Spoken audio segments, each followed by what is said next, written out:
up in 2025 in Kansas City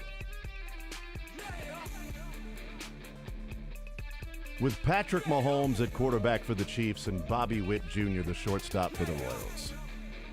Patrick Mahomes that has brought Whataburger, whether that's a big deal or not, yeah, I enjoy it, certainly. It wasn't here before. It is now. Witt loves it. I mean, he had a Whataburger honeymoon or wedding. Like, it was obviously a big deal to them as well. But the things that Patrick Mahomes and his family have done, the ownership there, the investing in the city, right? The love of Kansas City. And then Bobby Witt says, God put me here on earth to play baseball in Kansas City. What a God. If that's true, what a God. I mean, right? Well done, sir. Well done, Bobby Witt Sr. and Mom. My apologies for not knowing Bobby Witt's mom's name, but still. We wake up today, we get ready for opening day. The Chiefs have played in 3 straight Super Bowls. They've won 2. They've won 3 with Patrick Mahomes. They went to the playoffs for the first time in a decade last year, playing in the divisional round with Bobby Witt finishing top 2 in the MVP race, signing a long-term extension, investing in Kansas City investing in him, not going the same route of the Beltran, Damon, Dye, Hosmer, along the way being, that more Alex Gordon, but with a higher ceiling of superstar Hall of Fame, not just Royals Hall of Fame, but Hall of Fame jersey retiring ability in Bobby Witt Jr. and one of the faces of Major League Baseball who talks about his calling in life is to play baseball here in Kansas City. We get to wake up with that as a reality for the football team and the baseball team that are playing out at the Truman Sports Complex. Not a bad day. Not a bad day. And it's a beautiful day, and it's opening day as well. And Sterling looks all dressed up for a dance. Well, okay, so here's the thing. You going to your junior Easter? Easter, yeah. Oh, thanks, boys. Appreciate it. For sure. Sorry, I shaved. I try to look good, all dolled up over here. We're all dolled up. Well, because wearing Guardians colors and everything. No, this is not Guardians. I made sure I didn't wear any red, none of that. I specifically made sure. Here's the deal. I'm going to the Royals game after the show. I'm heading directly there. I got to get my press pass. I'll be in the press box. You're not supposed to wear Royals gear in there, right? You're not supposed to. So I can't rep the boys in blue. This boy can't be in blue. Right. So instead, you can wear blue. You just don't need to wear Royals. And you can wear shades of it. Just don't show up in your powder blue full uniform. Well, that's tough for me. I love that powder blue full uniform. Besides the hat, I was going to say, I can can switch the hats out. I can switch the hat, but that's a different conversation. Yep. Point remains, I'm going to the game. I wanted to look professional, so I'm dressed semi-professional. Because you're going to be professionally working the game today for Of course I will be. That's right, yes. Bethany will be professionally working while I'll be crushing hot dogs next to Mick Schaefer. You and me. You'll be the one they're telling, hey, no cheering in the press box. Sterling's like, boom, sit him down.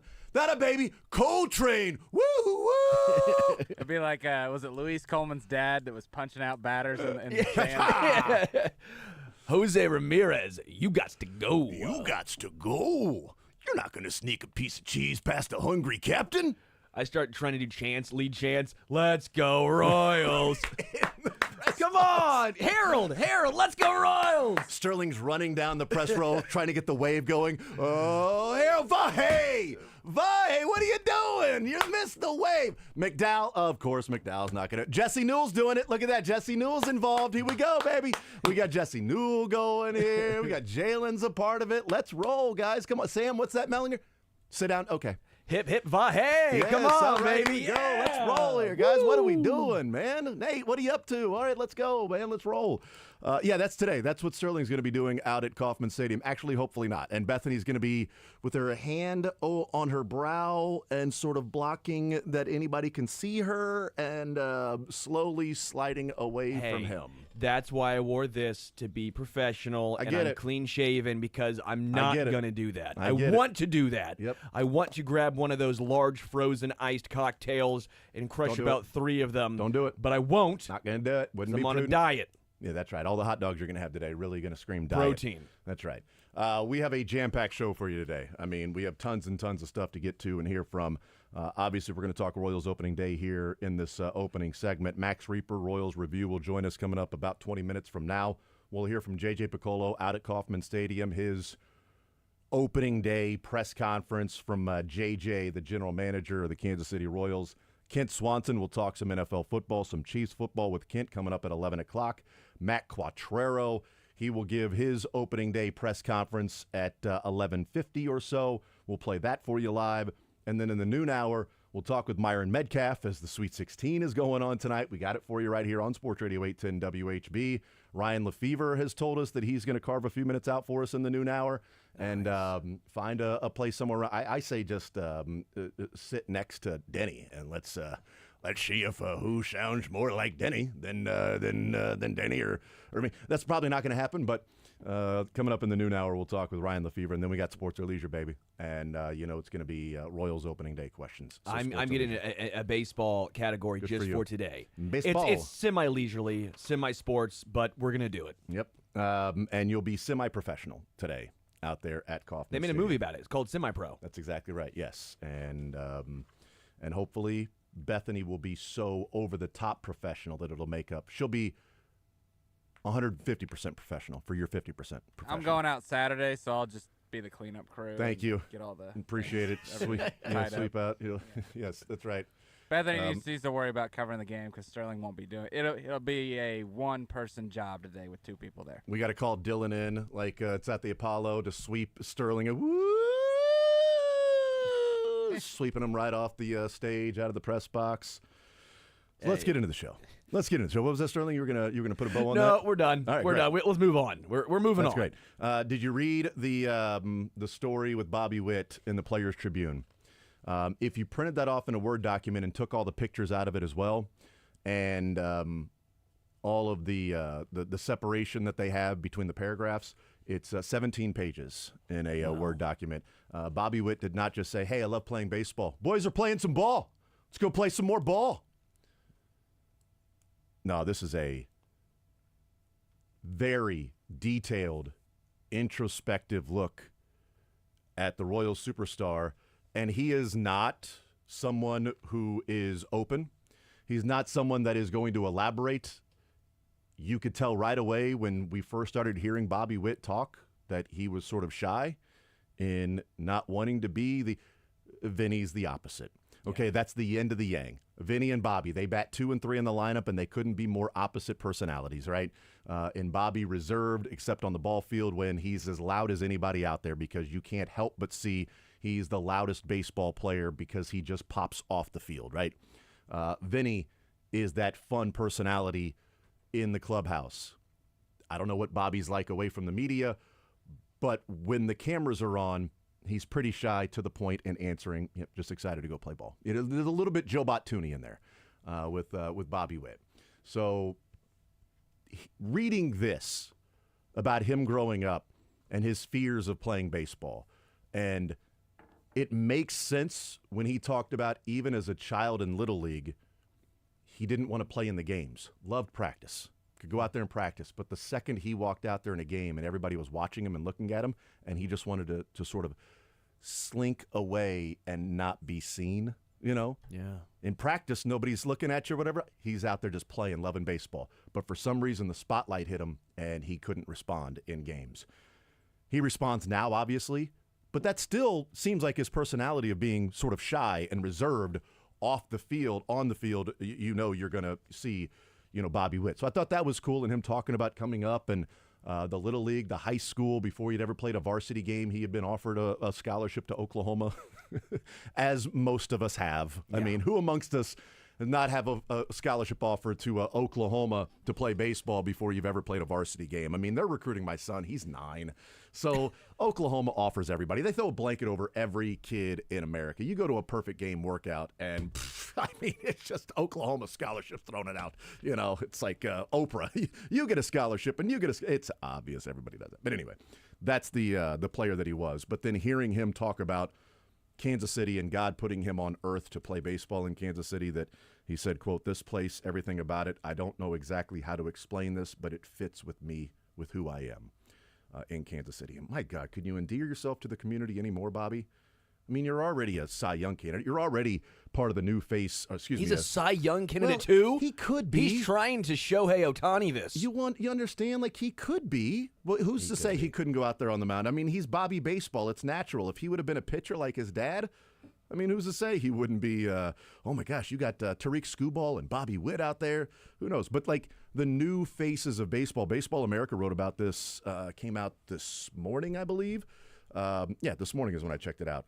That they talked about in 1999. So we're looking at, 25, a quarter of a century ago. Opening day, they called it the Holy Trinity of shortstops in baseball. Jeter, A-Rod, and Nomar. Yeah, Jeets, Nomar. And now they're saying we're experiencing the threequel of Bobby, Gunnar, Ellie. Yeah. 3 superstar shortstops in baseball, faces of the game. It's like Jeter, A-Rod, Nomar, Bobby, Gunnar, Ellie. And the Royals are a part of that. It's just awesome to think about. We got a beautiful day today. Cole Reagans, woo, is on the mound today, 5 hours from now, when they'll be out there playing some ball. Boys, we'll be playing some ball. You have a top 5 Cy Young candidate in Cole Reagans. You have finished number 2 with Seth Lugo last year in Cy Young. The front runner for MVP and Bobby Witt Jr. according to a lot of different odds makers. If you look at ESPN, they polled all their baseball writers. Bobby Witt Jr. was their pick for MVP in the AL, ahead of Aaron Judge. Again, the talking point is outside of Shohei, because he does both. Right, Bobby Witt Jr. is probably the most complete player in all of baseball. And you're right, to compare him to Patrick Mahomes, it's just so enjoyable because it makes the life of, one, being a Royals fan easier, but 2, the Royals easier. They've already done more than what the Angels tried to do with Mike Trout. 100%. They've won a playoff game. Which is incredible, right? I mean, 3 of them. Because you can have the best player in baseball, but you still have to have guys around them. The Royals have already done a better job, which gives you faith in J.J. Piccolo, which gives you faith in the pitching staff and some of the young guys, which gives you faith in the pitching coaches and the hitting coaches, that they're not just going to say, hey, we have the best player in baseball, that's all we need. That'll sell tickets. That's what the Angels did for a long time. They didn't care about the production. The Royals actually care about surrounding Bobby Witt Jr., because what did they do? They said, let's get Jonathan India so we can bring in an actual leadoff hitter. Yeah. Let's try and take that next step. That should make Royals fans excited. Because they're spending money, not just spending it for, like, NIL. Let me just go get the best transfer portal guy out there. Now, let me build a team. Yes. We got the money to spend. Let's get Waka. Let's get Lugo. Let's build the bullpen a certain way. All right, we couldn't get Santander, so let's spend the money on Estevez. All right, we're not going to be able to score as many, but let's make sure we keep as many from scoring against us. Yep. So now we got a bullpen that has an HDH, that has a Harvey, Urseg, Estevez. It's got a he. It's got an e. Do you do the Michael Jackson, the day, yeah. Harvey, Estevez, Urseg, he.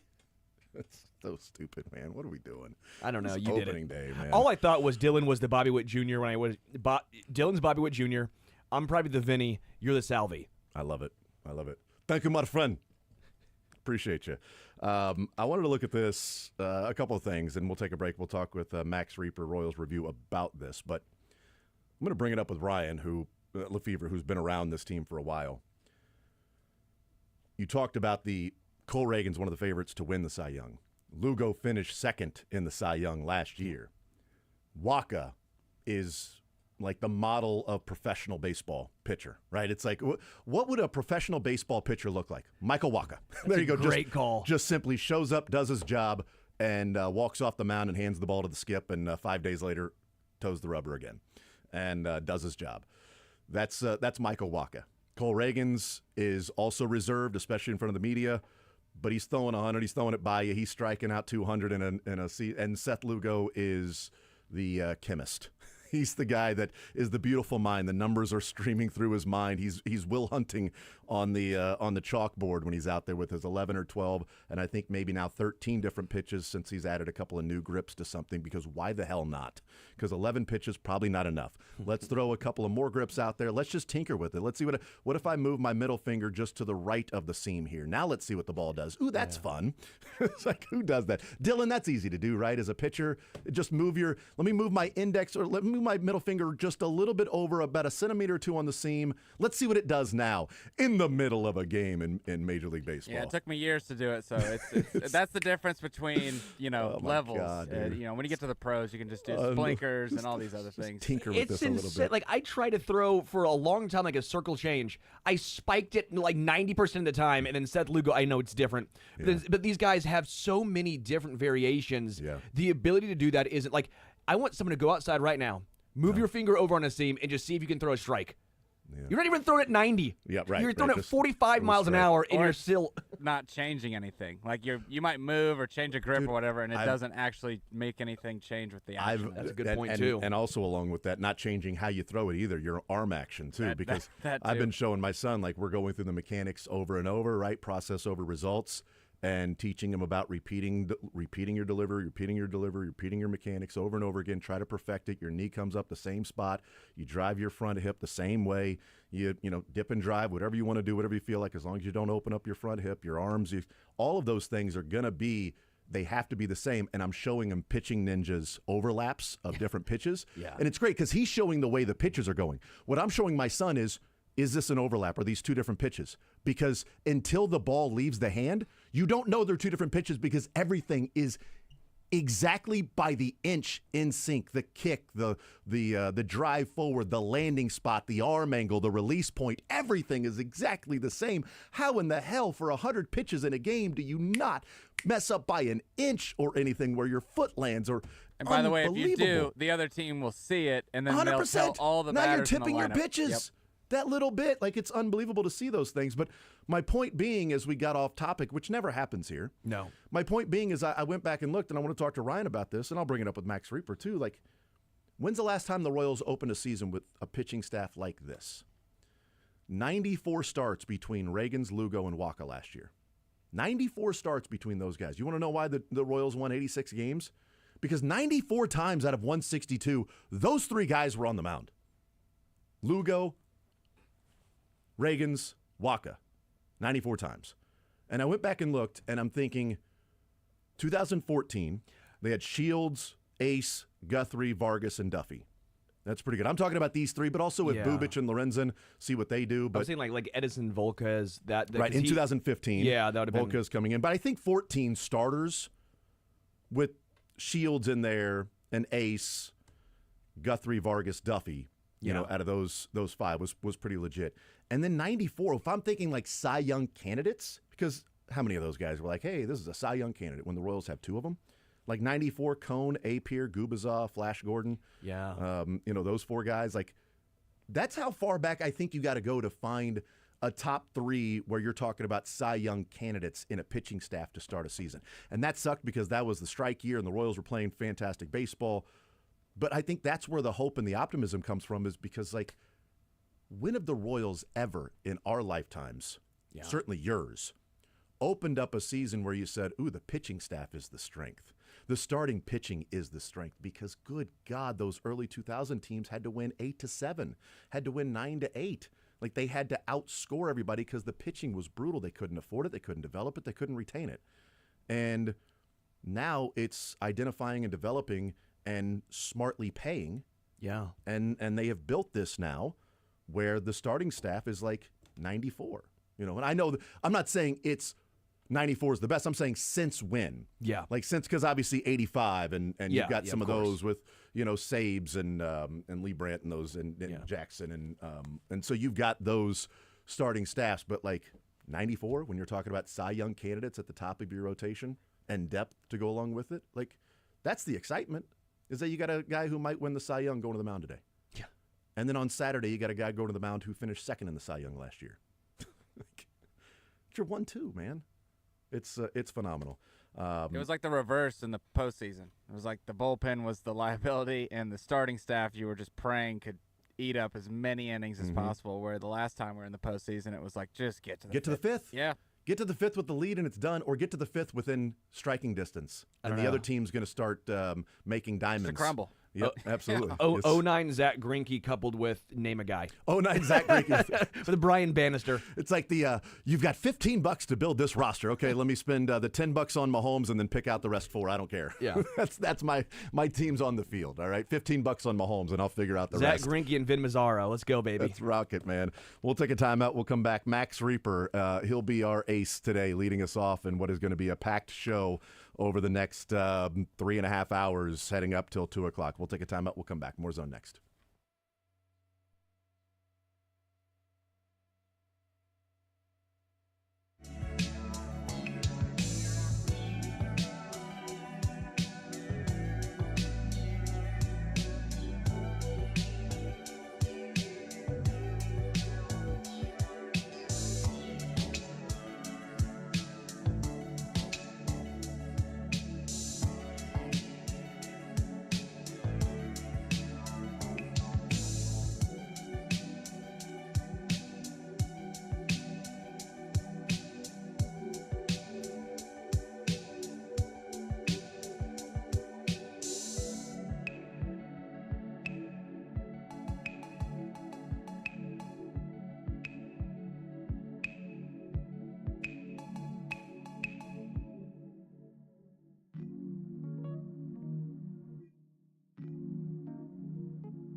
Coming up in about 20 minutes from now, his opening day press conference. We'll hear from JJ. Right now, let's talk with Royals Review. Max Reaper joining us here in the zone.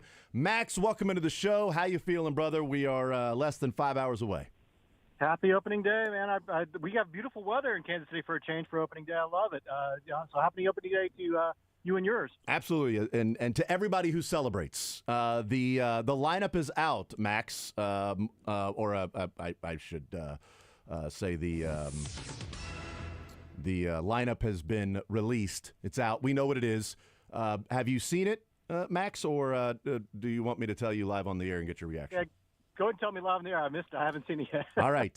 Leading off, playing third base is Jonathan India. Real shocker, the whole thing. Hey, Sterling Stamp. But also not leading off, but India's at third today. Bobby Witt at short. Vinny is DHing. One of the things we wondered if Vinny would be able to play first today. That's not the case. He's DHing. Salvi at catcher. Massey at second. Renfroe in right. Melendez in left. Kevin Biggio at first base. Isbell in center. There's your so India at third, Melendez in left, Biggio at first, Massey at second, and Vinny is DHing. A little surprised that Garcia's bat is out of the lineup, even though I know that Q likes the left-right matchups and Biggio being a left-handed hitter, and also maybe choosing Biggio over Fermin being in there, maybe Salvi playing first base. What do you make of that lineup? Vinny's DHing, so that sort of changes some things, but I guess it probably, we'll see what it would change. But Biggio's there at first base today. India's at third. Yeah, I don't know who had Kevin Biggio at first base on opening day on their bingo card, but congrats. You called it. Yeah. Nailed it. Yeah, I wouldn't read too much. Like you said, like Quatraro likes to play the matchup, so Biggio is a lefty in there. I suspect Mark Canha will, play against when we have tough lefties out there. And Vinny just DHing because of his hamstring. Obviously, they want to rest him a little bit, give him a little break on the wear and tear. So I'm not surprised there. Give him it's great that he's even in the lineup. So that's pretty terrific. I think we should count our lucky stars there. India at third is interesting. We'll see how committed they are to that. It seemed like in spring training they were mixing and matching a lot. Having him in left, which mixed results out there. I suspect we'll see him DH quite a bit. Yeah. But perhaps regularly at third, and with Michael Garcia, I think he's going to be more of a utility role, kind of spelling guys where he's available. So it'll be interesting to see how they play those matchups and how Quatraro dishes out the playing time. We know he likes to use that bench, and I suspect he wants to keep guys fresh. I also wonder too, with the power arms in the bullpen and a guy like Cole Reagan's on the mound. Can you afford Garcia out of the lineup because you expect a decent number of outs to be recorded by strikeout? And so not like, if there's a ground ball pitcher on the mound and it's like we need defense, then maybe Garcia's at third. But with Reagan's on the mound and maybe 18 of the 27 outs recorded today strikeout, that might be aggressive. But to the point that when you've got a guy on the mound like Reagan's and you're back into the bullpen, that hopefully he can hand it over to power arms, that the defense at third, what Garcia was so good at, maybe less vital on a day like today, but we'll find out. But go ahead. Yeah, we know the Guardians have that great bullpen, and I think maybe you want to maximize your opportunities late in the game and give yourself that position of versatility to make some moves. And if that means Michael Garcia maybe doesn't start, but you have him as a defensive replacement for someone late in the game, I think that makes some sense as well. Max Reaper, Royals Review, is our guest. I talked about in the beginning of the show, Max, that I was trying to think back to a starting staff that feels as good and as high level as this starting staff does. And I think 2014 is certainly there with Shields and Ace and Guthrie and Vargas and Duffy. But maybe with Cy Young high-level sort of pitchers that we have with Reagan's going today for the Royals, that, a Cy Young favorite, Seth Lugo, will go Saturday. He finished second in the Cy Young voting. That I went back to maybe 94 with David Cohn and Kevin Appier and Mark Gubicza and Flash Gordon, a starting staff like that. Has it been that long in your eyes since the Royals have started a season with the because obviously we know last year they did the same thing, but we didn't know what to expect from Lugo and Waka and what Reagan's would look like over a full season. Now we know. Do you have to go back to 1994 before we have a starting staff that feels like it's the caliber of this one heading into the season and an expectation to be the caliber of this one? Yeah, I've actually been kind of like looking over those early '90s Royals teams, and yeah, the pitching then was just we were a franchise that was just loaded with starting pitching. Mm-hmm. You talk about David Cohn, Kevin Appier, Tom Gordon in those days, and yeah, I think that 2014 team had solid starting pitching, good depth, certainly better than we had seen in Kansas City in a long time, right? Because we had seen some really putrid pitching staffs where the opening day starter was determined by a flip of the coin, literally. But yeah, I think, but it didn't really have that ace, that high upside starter. And the Royals not only have one of those guys in Reagans, but two. I mean, Seth Lugo was second in Cy Young balloting last year. I know a lot of people are kind of predicting some regression with him, but having a deep arsenal like that, and just knowing how to pitch, I think is going to give him the chance to put together another very solid season. So to have two, not just one, but two guys at the top of your rotation like that, I think that's going to keep you in a lot of series. And, even if the offense does go south a little bit like it did last September, we think about that last September being really terrible, and the offense was quite frankly putrid, but the rotation was so good. They only went like 11-14 that final month to kind of keep them hanging on to that postseason spot. So I think that starting pitch will, because of that upside and depth this year, I think they've really added a lot of good depth. I think it's going to keep them in contention, even if the offense goes through some ups and downs, which I think it will. This is still a lineup that's a little thin, but because that starting pitching is still such a strong strength for this team, keeping guys like Michael Wacha in the fold, I think it's going to be really advantageous to the Royals this year. We did our ZOUs, our zone over-unders yesterday, and I wish I would have thought of this one yesterday to put as a part of it, but I didn't. But I'm just going to ask you a quick over-under. Last year, the Royals got 94 starts of a combination from Reagans, Lugo, and Wacha. 94 times those guys were on the mound for the Royals out of 162. And, man, it's tough to repeat that. That would be difficult, but which way would you lean, the over or the under on 94 combined starts between those top three? I think with pitcher dependability, you always kind of have to take the under, right? I was thinking the same thing. Injuries happen. You just can't predict injuries, and these guys aren't spring chickens, at least Lugo and Wacha. They're wrong side of 30, so I certainly don't want to predict they're going to get hurt, and we all hope, we're crossing our fingers they can stay healthy, but yeah, it's probably going to be an issue where, hopefully it's just maybe they miss a start or two.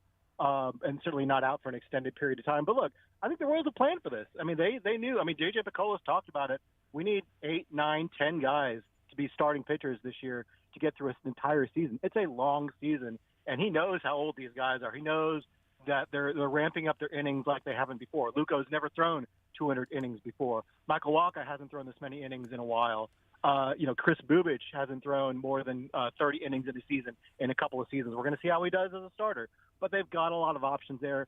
Kyle Wright and Alec Marsh, who aren't even in this rotation right now because of injury. I mean, they're guys that can be options later in the year. I'm pretty optimistic on those guys. It doesn't sound like they have serious injuries.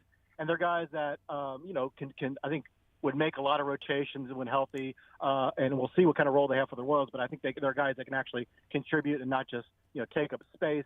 Noah Cameron's a guy that I think I'm pretty excited about. In Omaha, they don't have a whole lot of pitching prospects in the upper minors, but Noah Cameron's a guy that I think has drawn some pretty good reviews. It doesn't blow you away with his stuff, but certainly gets results, and I think he's a guy that can show you a little bit of something as well. So they've got that depth. I'm not too concerned if they do miss some time. I don't feel like the drop off is humongous, even though we're talking about some of the better pitchers in baseball. But it's certainly you don't want to count on guys on the wrong side of 30 making 30 starts a year. Yeah, visiting with Max Reaper, Royals Review. We're going to hear from J.J. Picollo here pretty soon. So a couple of more minutes here. I want to ask you a couple of quick ones here. How do you think the bullpen shakes out? Does Urseg have more saves than Estevez? Estevez lead in saves. Is Urseg going to be the guy that bounces around as the fireman and the high leverage guy? And Estevez is the guy that'll be there in the ninth if Urseg has already been used. Urseg will be in the ninth if he hasn't been used. How do you see the role of those two guys coming together this year? My suspicion is that Urseg will be the fireman guy that comes in the 7th, 8th inning whenever there's a tough jam, and he's kind of the security blanket for Q there. I think he was just so good over the final 2 months, and he was pretty creative in how he used Urseg last year and in the postseason. I suspect that's how they'll continue to do it. And Estevez is really just your security blanket in the 9th inning to make sure that door stays shut. But there's a lot of flexibility there as well. Hunter Harvey, if he kind of proves he's healthy, he can be that guy as well. But he's going to have to prove it after, he had some erratic outings last year. But April kind of doomed. Not doomed, but they had some real issues in that bullpen last year in April. Yeah. And if there's any kind of issues early on this year, I suspect there'll be some, second guessing by fans, that want Urseg in the ninth and want a traditional, HDH type roles. And so we'll see how Quatraro navigates it. I like the idea of Urseg putting out fires. I don't like the traditional we save the best guy for the ninth inning. I want to be a little creative and play the matchups, but we'll see how Quatraro deals with that early in the season. Max Reaper Royals review. Last one. How many wins do you have the Royals this year, and how far do you think they go in the postseason if you do have them getting to the postseason? We have our predictions thread up. I've got 90 wins, taking the division, but I think there's still a gap between them and the top teams.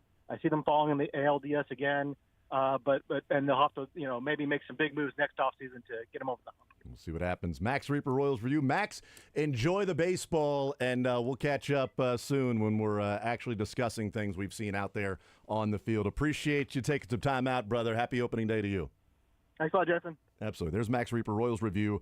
Great stuff from 90 wins for Max. I got him 88. There's it seems like the majority is 86 to 90, 91 around there, because if you feel like they got better from last year, a better team, I think they're the best team in the Central. Doesn't mean they'll win the Central. We'll see. We say that in baseball all the time. I feel like this team is the best team. Okay, well, they went, for some reason, 7-21 in one-run games. It was just unlucky here or there. A blooper falls in, a ground ball. Those things happen, of course, over the course of the season, and they lose the division by one. I think they're the best team in the Central. We'll see if they actually win the division, but I think they do, and I think they can win the division with 88, 89 wins this year, because the Guardians started off so hot last year and sort of kept people at bay.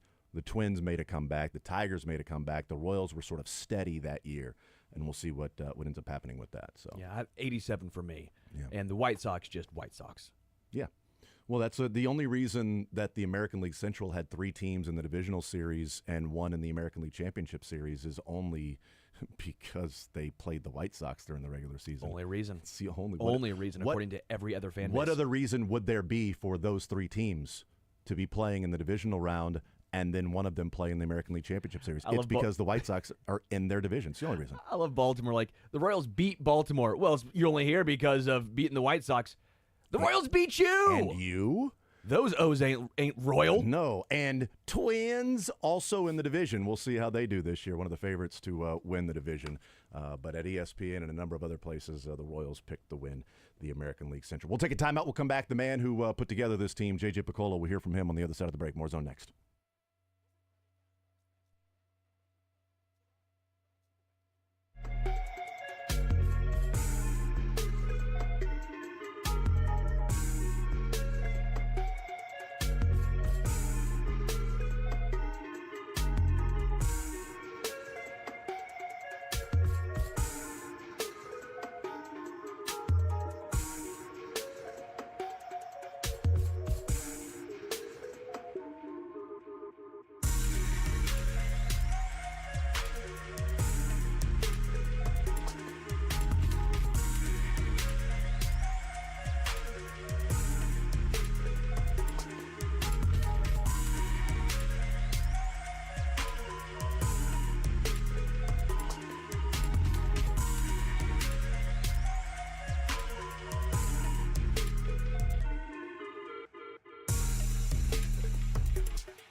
right?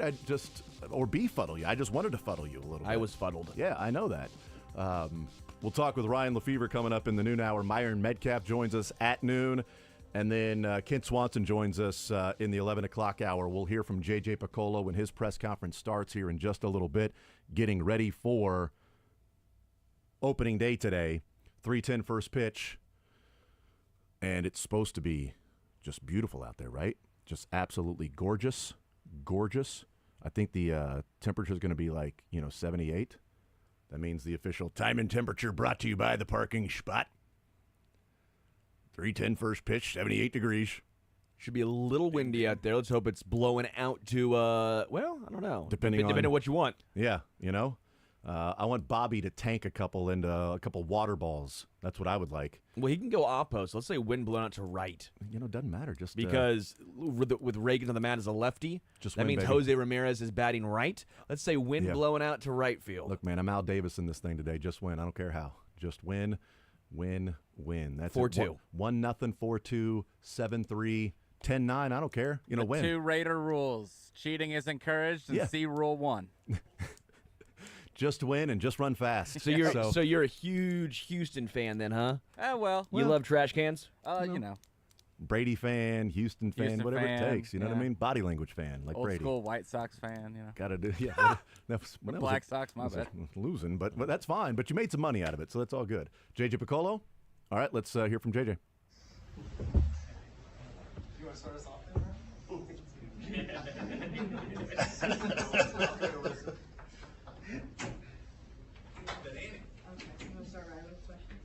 Sure. How confident were you throughout the week that Vinny was going to be ready to go today? Very confident. You never know because it's a soft tissue injury, but just knowing Vinny, we all saw it last year. He beat the odds and getting back for the playoffs. It was going to be hard to keep him out of the lineup. So not surprised at all. I even thought yesterday, the way he was moving around, there might be a chance he plays first base. But the smart thing is just DH him, have him in the lineup, and I'm glad he's in there. The lineup's a lot better. Yeah, what does it do for your lineup to start off on the right foot here? Well, it's important. We say this all the time. Every game is just as important as the next, but obviously the opener's got a little more excitement to it. You like to go home with a win tonight. But having him in the lineup gives us a better chance. We're facing a right-hander, so the more left-handed hitters we can get in the lineup, the better. We feel good about it. JJ, what do you like about the mix of this team and the way it's come together over the last 6 weeks? Well, the maturity stands out. That was something we saw last year. I think with a lot of the additions, it certainly was a different clubhouse. But I think we learned a lot. I think we matured as a group. And really the playoffs are one thing, but I think what we went through from late August to really up until the penultimate day of the year, we struggled to get through the season, but we got in. And I think there's going to be a lot of maturity that's not really measurable, but instinctively that that type of adversity really helps the club. And you go through rough patches throughout the season. We really didn't have any till the stretch run. So at a time where the stakes were at its highest, we were probably not playing our best baseball. But I think when you look forward, we can learn a lot from that. And then obviously going into Baltimore, going into New York, they're great experiences for our guys moving forward. I'm going to just ask you this because I'm just getting a text from our producer, John Harvey, saying that Bobby is out and sick and Lively is in. I know it's not the game planning part of things for you, but how quick of a curveball is that for your guys? Well, we faced Ben a lot, so we know him. He actually handles us very well. He's got a lot of deception to his fastball. I don't know what the percentage is. I think it's a tough matchup. Obviously, they had Bobby as their number one opening day starter, but Ben's a major league pitcher, so we got to be just as prepared. It really didn't change our lineup. When we left last night, we knew that we had heard that he had food poisoning. So we were starting to talk about what's the difference in our lineup with Bobby versus Lively. Really, it might have changed a position for somebody in the lineup, but the same 9 are still starting. Dan, could you flash back 365 days and tell me what the difference in your feeling as you sit here today than it was last year coming up with the uncertainty of coming off the bad side?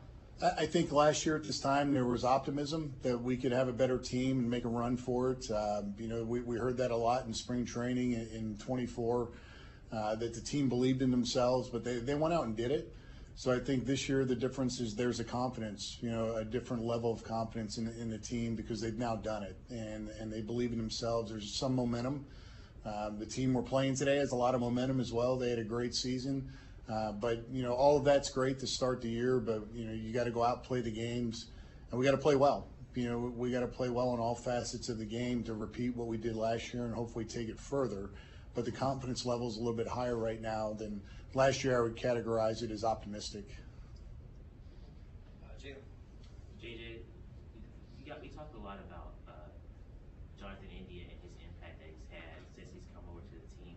But now that we're beginning the 2025 season officially, what do you want to see kind of out of the whole lineup as a whole to continue to move forward and help you guys win some games? Yeah, Jonathan's going to make a big difference in our lineup. I think just the consistency of his at-bats we'll see over the 600 plate appearances he gets this year.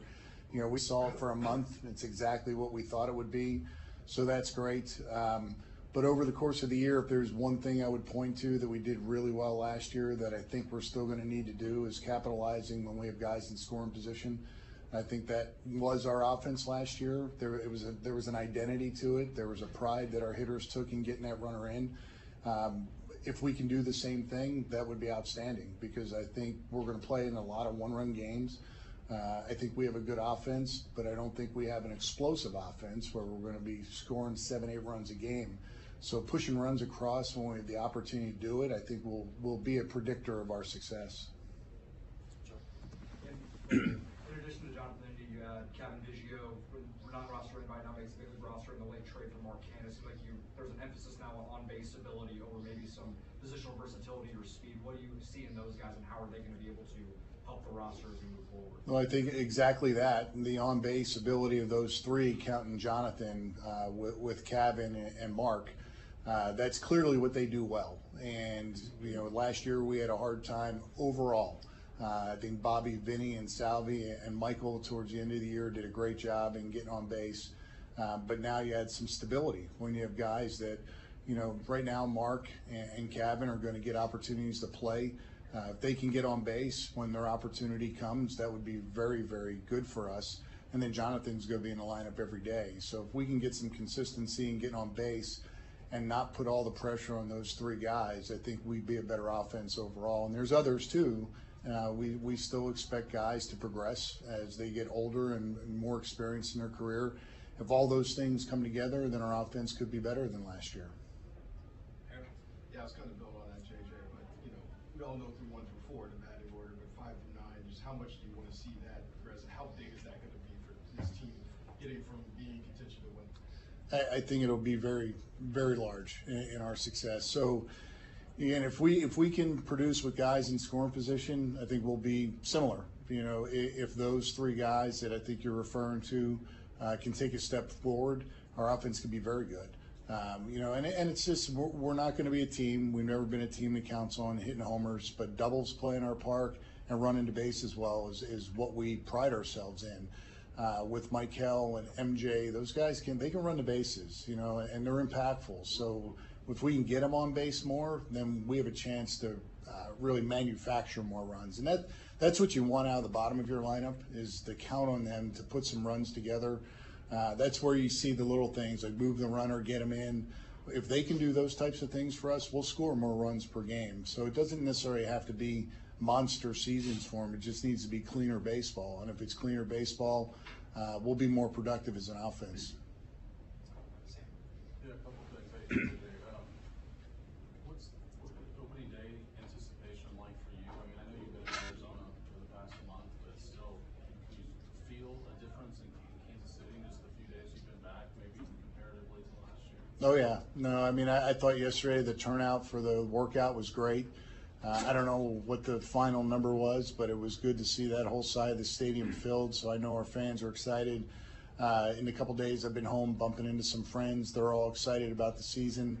I can tell you I'm excited. In Arizona, I fall asleep at 8 o'clock at night as soon as I sit down. Last night, I wasn't falling asleep, so That's the excitement of the season.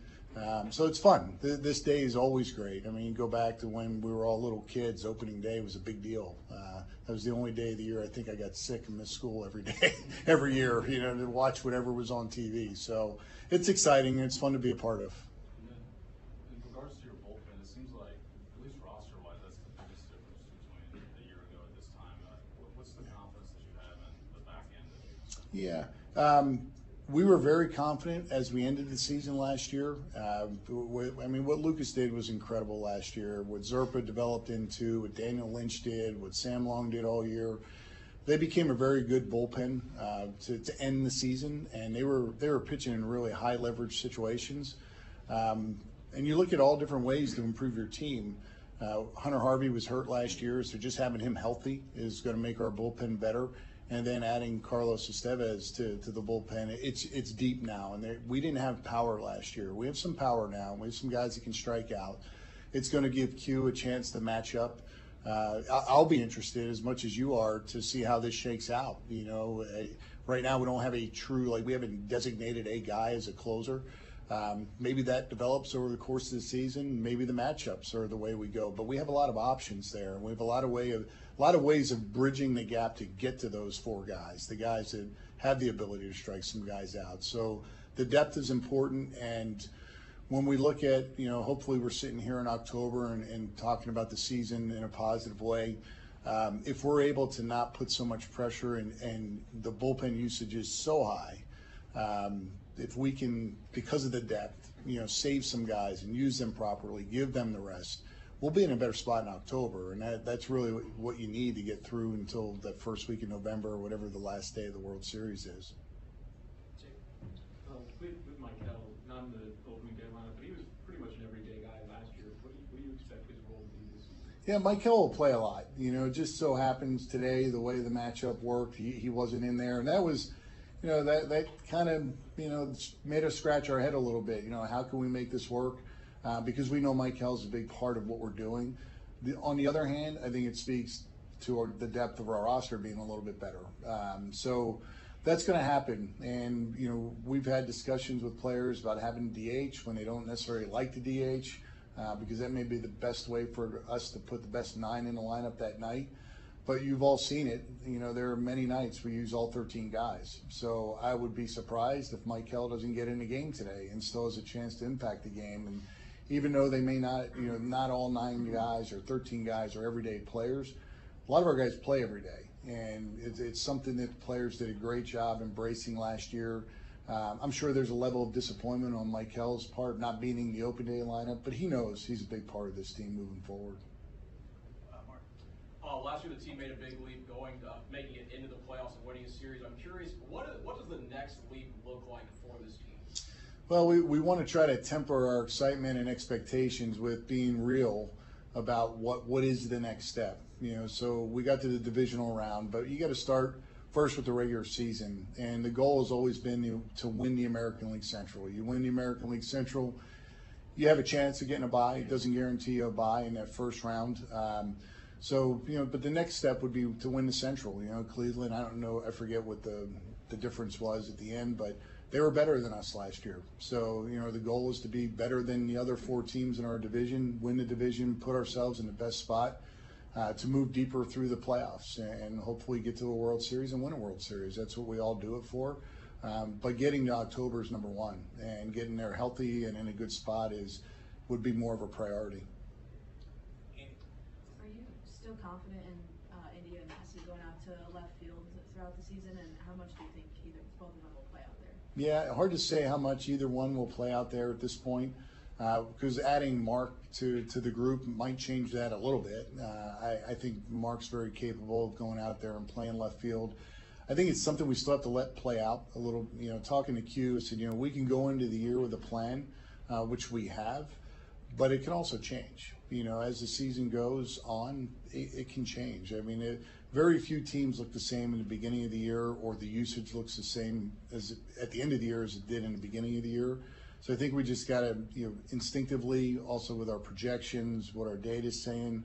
You're talking about 2 guys that haven't been in left field, so there's not data on them, so you really don't know. I think instinctively we're able to see where they are both, and right now we're not afraid to put either guy out there. But some of it's going to depend on the moves we make during the course of the game, because you still have to manage to cover positions. What's the best defense we could put on the field in the 7th inning, not just the 1st inning? So I think you'll see those guys moving to 2 spots in a game more often than we might anticipate. I think last one, JJ. JJ, how do you view Chris Bubich in his amount of innings that he's going to be able to pitch in the starting rotation? And do you consider Daniel Lynch being able to move in kind of a hybrid role if needed to cover some of those innings? Well, Daniel's capable of doing that. I think what we'll find out in a month is how much has he maintained his buildup. Right now, he can go 3 to 4 innings pretty easily. We get him, 4 to 6 weeks into the season. He's throwing 1 inning at a time. It gets a little bit more difficult, and there's ways to do it. But we do have confidence in him doing that. But with Chris, we've had a confidence with him, even going into this past off season that he could start for us.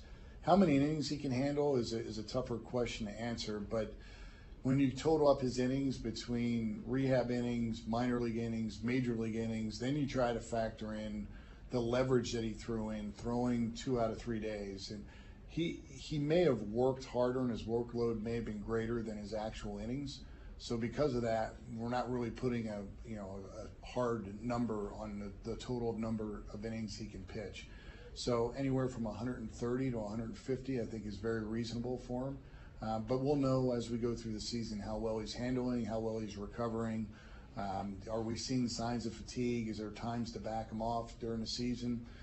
We'll know that as we go. But at least going into it, he's going to start every 5th day or every 5th game. Cool. All right. Thanks, guys. All right, there's JJ Piccolo. A lot of stuff to take away from that. Vinny out there DHing. Thought maybe there was a chance for him to be in the lineup today. We find out that Tanner Bybee is out today. Ben Lively is starting in his stead. Bottom of the order saying they don't have to be monster seasons, just cleaner baseball, and we'll win more games.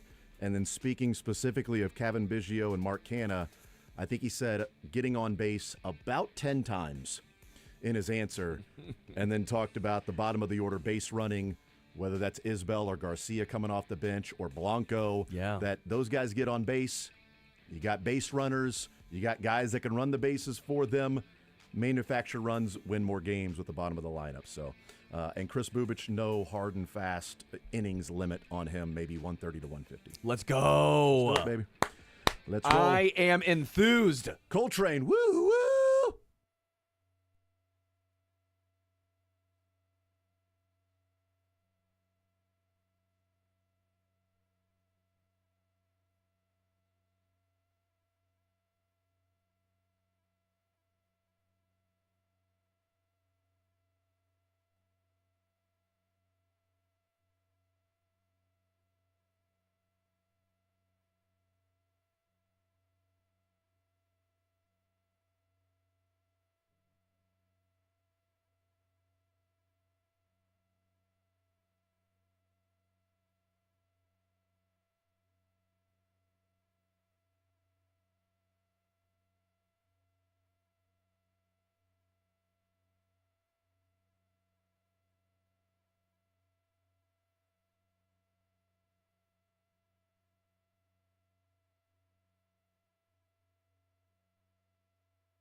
All right, we continue right here on Sports Radio 810 WHB. Jason Anderson with you, Sterling Holmes, Dylan Michaels, hanging out on this packed show. 40 minutes from now, we'll hear from Matt Quattrero, and he'll give us his updates and his thoughts on his opening day lineup and thoughts for this season as well. It is opening day here in Kansas City and across Major League Baseball, but we still get to talk with Kent Swanson, KCSN, the KC Laboratory Podcast, a little Chiefs football here, and then getting back into some Major League Baseball. Ryan Lefevre will join us an hour from now out there at Kauffman, and sports or leisure baseball categories, mainly Royals opening day. Kent, welcome into the show. How are you, sir? A very happy Kevin Biggio day to you, Jason. Is that right? Is that what it is? It's a Kevin Biggio day. I knew it.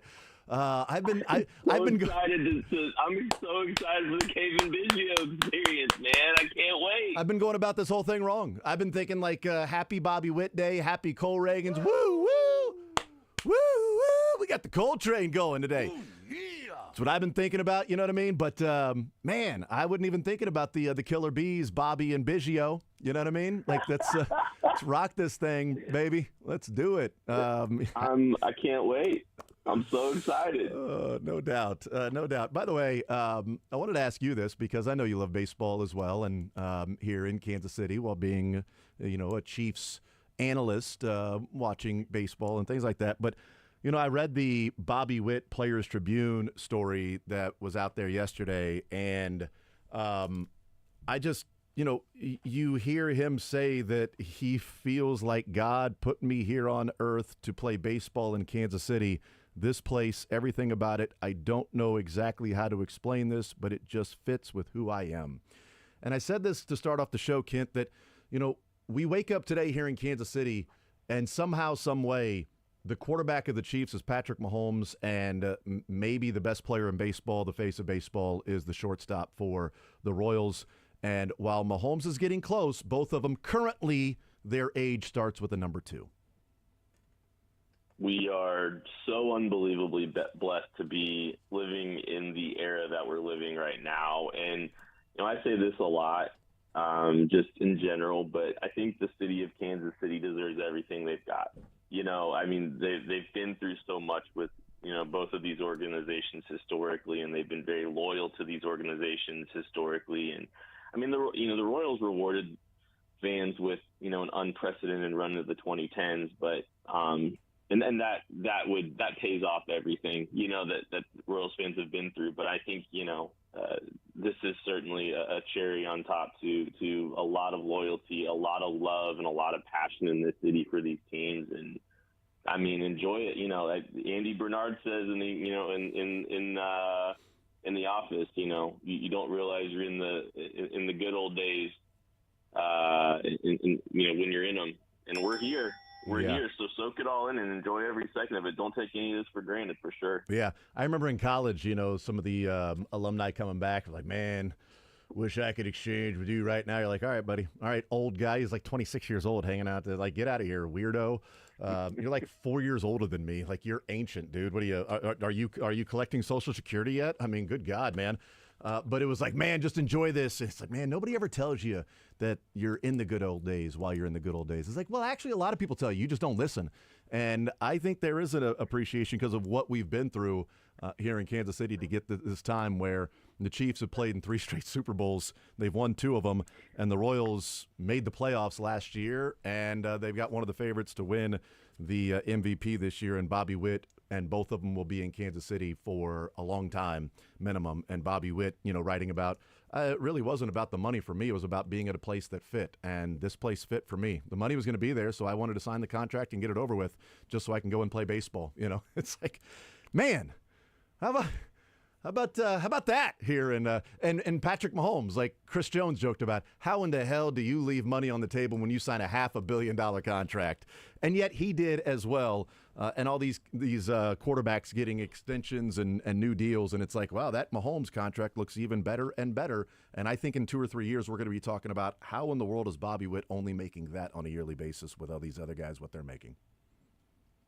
It's been interesting to, I think, see a little bit of this with superstars. You're kind of hearing from the Josh Allens of the world, too, saying, Is an extra $5 million per year on my contract going to change my life any different than, the $300-400 million I'm going to be getting anyway? Like, I think you're starting to see some of these superstars, and with the rise and the ascension of, salary caps and revenue sharing and all of this with all the money in these sports these days, I do think you're starting to see a little bit of, some of these elite athletes, not all of them, but some of them just showing a desire to win because they are able to have their cake and eat it too if they manage it correctly, right? Because like Josh Allen's not trying to completely reset every single metric and every single thing on his contract. And Mahomes has always been very flexible. And then you hear what, a guy like Bobby Witt says. Like, I do think there's like a point we're reaching with, these superstars that they want to win. They obviously want to make money, and they want to continue to advance the sport for the rest of, the rest of the market. But also just there still is, a little bit of them willing to do a little bit here to try to help these guys. And I love that, and it's cool to see. And I think you're seeing it with some of the greats that love the sport and want to win. Is there a place to be a superstar and live as close to possible of a normal life as you can? And maybe there's an appreciation, as Bobby Witt saying, whatever it is about Kansas City, it fits with who I am. Patrick Mahomes, Travis Kelce. And I know Kelce had to move, and he's in a much more private area because, Taylor Swift changes things. I mean, Kelce was just around town. You'd see him at the grocery stores. Oh, man, it's Travis Kelce. And then he started dating Taylor Swift, and he went to Trader Joe's for about 3 minutes. And it was like, you can't do that anymore, Travis, which is unfortunate. But as close to a normal life, maybe, that's something to appreciate here in Kansas City. And it doesn't seem like those particular guys are looking for the superstardom. I love Tony Gonzalez. Absolutely loved Tony Gonzalez. And the fact that the Chiefs had Tony G and Travis Kelce. But what is ironic about what's happening with Travis Kelce is that Travis Kelce has become a worldwide, superstar with the Taylor Swift, certainly part of it.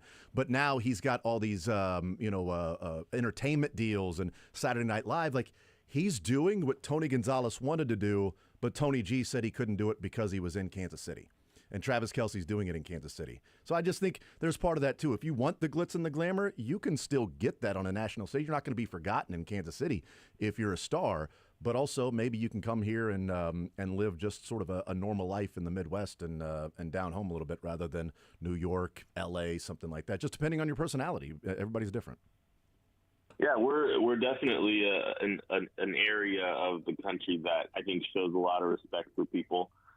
Even people that are playing in Arrowhead or Coffin, and I really appreciate that about our city. And you make a good point too. It's like in Tony Gonzalez era, it was harder to have reach.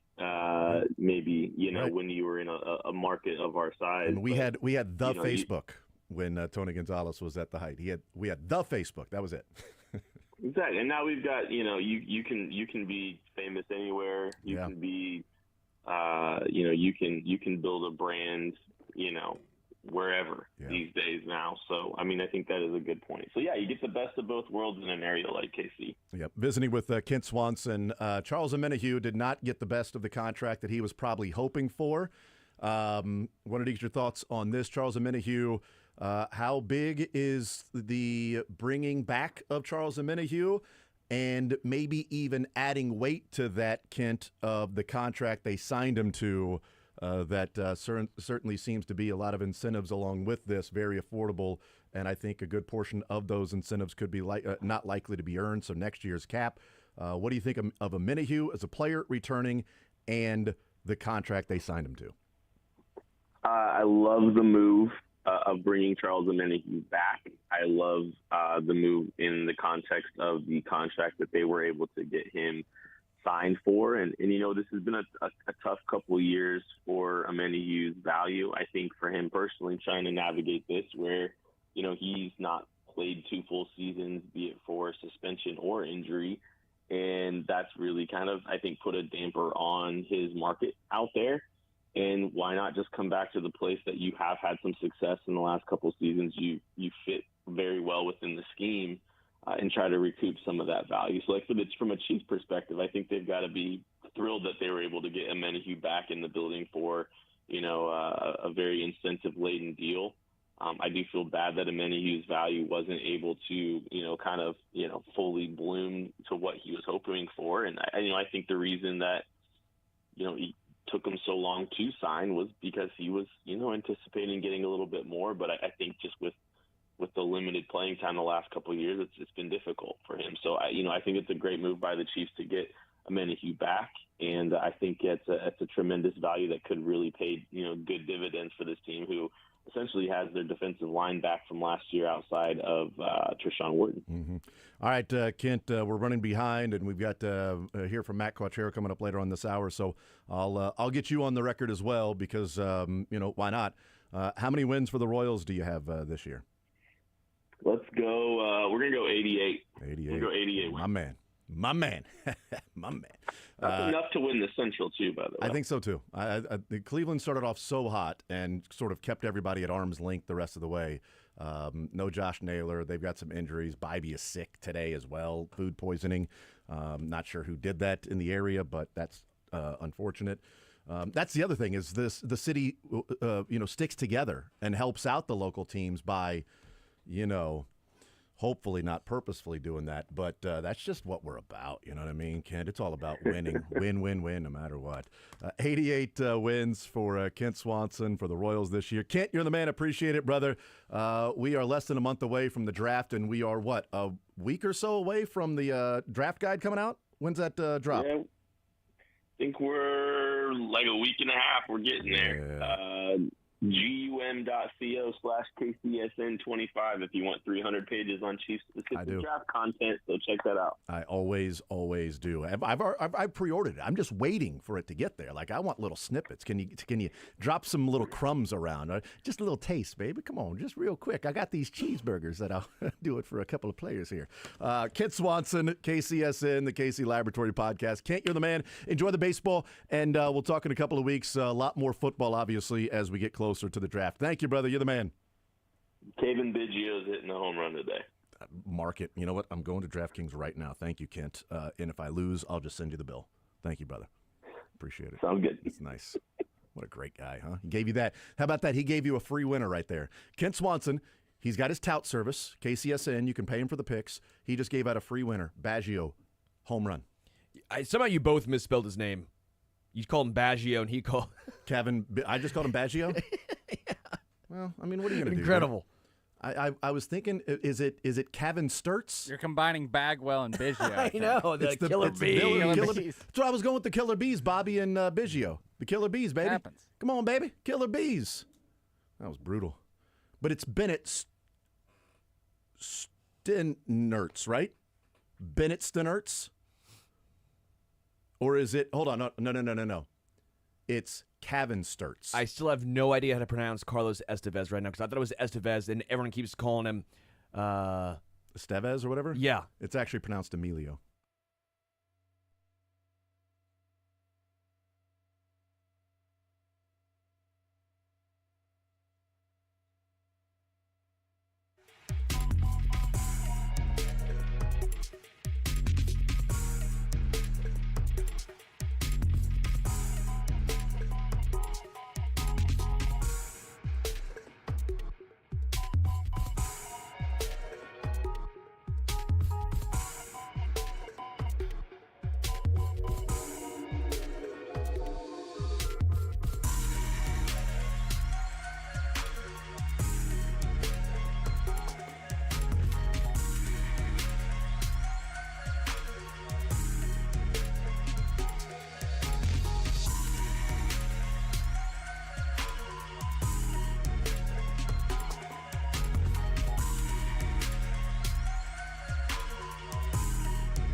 All right, we continue right here on Sports Radio 810 WHB. Coming up about 15 minutes from now, we'll hear from Matt Quattrero. He's out at Kauffman Stadium with his press conference to preview the season and the game today. The lineup is out for the Rawls. And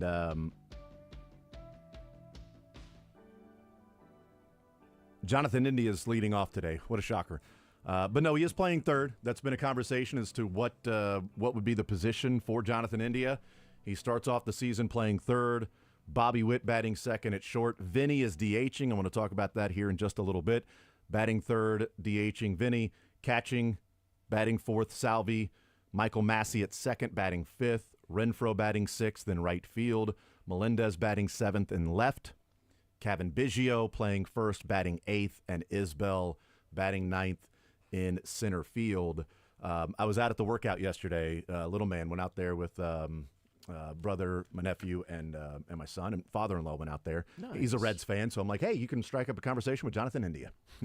Nice. He played in Louisville for a number of years for the Bats. Yeah. So there you go. Just hang out with Jonathan India and his incredibly long hair, and so we were out there watching. And I'm, being a goofball, reporter, like watching Vinny, what he's doing and how he's running and how he's moving, and I'm like, he fielded everything, looked exactly fine, looked like he was bending down, he was digging out of the dirt, he was launching home runs, he was running the bases, because after he did BP, he goes over to first and then is waiting in between a couple of pitches and then running to second, then rounding second and running to third and then rounding third, and while the guys are hitting, because they got the cage around him. But I'm like, okay, wow. It's like, you know what? If I'm guessing, I think Vinny plays first tomorrow. But as JJ said, because JJ said the same thing, like in his press conference, he goes, watching Vinny out there yesterday, I would have guessed that he could have played first today, but smart to DH him, take it a little bit easier today. But yeah, he was running the bases, fielding everything, doing the stuff he would regularly do. Like, didn't look like there was any limitations on him. If you'd have said who out there has a hamstring injury, you wouldn't have looked at Vinny Pasquantino. So I think he's fine. And I'm going to guess this is just extra precaution for Vinny, because then you have a day off tomorrow anyway. Yeah. So you keep him out of the field and doing some of those things that you just hit and run. That's it. You don't have to do the whole stop, start, quick twitch, moving to your right, your left, doing the splits at first base to dig one out or it's a long season. Yeah, to reach that glove out so that you beat the runner over there at first. So JJ, that was interesting to hear him talk about. And then what we have been discussing, Sterling, and you've been adamant that India is going to be at third base mostly this year. And boy, my takeover from JJ is kind of sounds like you were right. Kind of sounds like India is going to be over there at third base. I mean, he's there at third base to start. And he said when they were going to acquire India, he said, we had to scratch our head. How can we make this work to put our best nine in the lineup? He said we've talked to some guys about DHing who may not like DHing, but we've talked to them. But it's just trying to put the best guys out there, and guys will have to move around, and talked about Michael Garcia, but it didn't sound like, well, today specifically Garcia's out. It sort of sounded like Michael Garcia might be bouncing around, like you had talked about. And he also said, where did he say about Massey in India, about left field, and he said, it's hard to say how much either will play out there. Yeah. Mark Canha sort of changes things. Thought that was interesting, too. So now if Canha's in as an outfielder as opposed to Prado on the team, or Weimer or Waters, Canha's there that can play first base and now outfield. He says that sort of changes things. So we may have spent, the spring training, Sterling, talking about how much those guys are going to play in left field. And it kind of sounded like the early indication from JJ is that we may not be seeing either of those guys in left field very often. Yeah, that was kind of my thought process for a while, was Massey's second base. India, again, I kept saying he's the third baseman. Left field is which I'm good with. Which I'm 100% fine Put him with. At third, leave him be. I mean, I'm team leave him at one spot. If it was left field, then leave him in left field. I don't like moving your leadoff hitter around when his whole focus is to get on base. He should be focusing heavily on batting. If they want to at some time put him at DH so you can have Michael Garcia in the lineup to play third, I'm okay with that as well. I think what it comes down to is Michael Garcia is going to be a super sub. which is exactly what I wanted from him. Second base, shortstop, whenever if Bobby needs a day off, or if you throw him at DH to try and save those legs a little bit, or at third. I still have said for a long time I want Maikel Garcia to be the guy to pick up an outfield glove because you're not affecting his bat because the bat's already not going to be a plus. How much worse can the bat get? You know, I'm okay with letting Maikel Garcia get a left field, play center, play right. I am perfectly okay with that. I didn't want it to affect Jonathan India's bat. That was my concern, dude. So that's where I'm at as far as the Royals construction. Mark Canha does play a factor because Mark Canha can play left field. You're right, he can play first base. Kevin Biggio first, second base, third. I like the Royals construction overall. Again, this also gets you another positional versatility late in game with Maikel Garcia on the bench. If you wanted to take Massey or India out late in game, I don't know why you would, unless you're if you're confident that India would not come back up to bat, right? Then you could put Garcia in at third, or even as a base runner. So overall, I like the roster construction for the most part. By the way, 2018 draft, and we'll take a time out here and hear from Matt Quattrero. The 2018 draft is really fascinating with these two teams and India and the Reds. Because India was drafted as a third baseman from Florida. Played third base his whole life, or at Florida, drafted as a third baseman. But pick 5, pick 18, pick 25, and pick 40. Pick number 5 is Jonathan India. Yeah. Pick 18 was Brady Singer.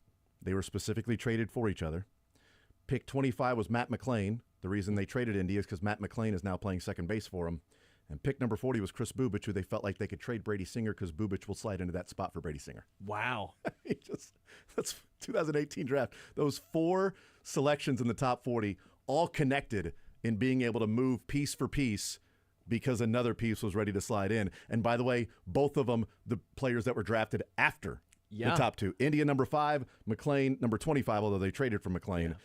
And now he comes up and it's like, sorry, Jonathan, you got to move because Matt McLain, the 25th overall pick, not the guy that we drafted number 5 overall. We traded for this guy.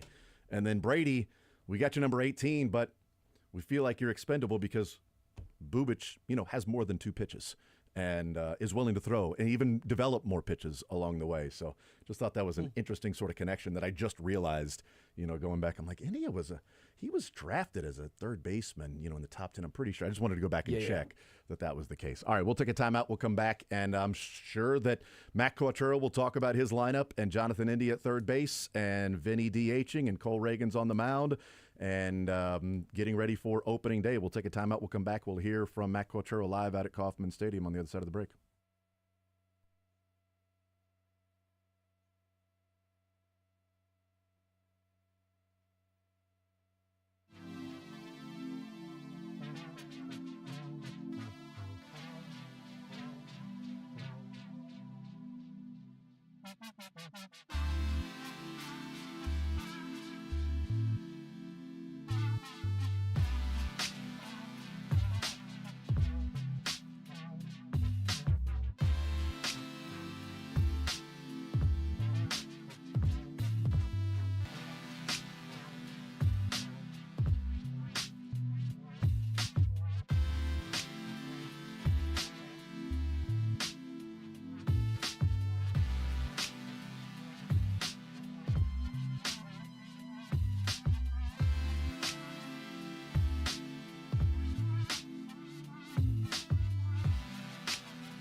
first, but we just felt the best way to go. Why push it? We have the off day tomorrow, and by that point we'll be at a week out from when he did it, and that's a significant amount of time.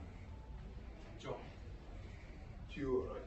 Cole Reagans, he did it last year, showed you everything he has the last couple of years. What has he learned, or what have you seen from him progression-wise since he came over here? Well, I think I talk about it this way: is we didn't know anything about him. He hadn't been starting. He had been in the bullpen. He had come up and down to the big leagues in AAA when we acquired him, and since then he has run with the opportunity to start. He went to Omaha first. You talked about developing that slider. The guys really worked, hard with Dane down there. And then when he came back to the big leagues, he hasn't looked back. I mean, he's got elite stuff. His preparation, his work ethic, the teammate, all the stuff behind the scenes is elite to go with the stuff, and he can compete with anybody. So he's shown a ton of growth in every aspect. Do you see a difference in growth from him last opening day to this opening day? Well, I would imagine he feels a little bit more certain of what he's doing. I mean, Cole's the kind of guy that takes every game, whether it's a spring training game or the playoff game, like it's the 7th game of the World Series. I mean, he's locked in, what performance, regardless of how a game goes, he's going to be as prepared as he can possibly be. And so I think that's probably growth. I mean, I'm sure he learned a lot from last year. Did the shift from Bybee to Lively kind of change anything for you guys, and how quickly do you guys have to adjust to that? No, it did not change anything.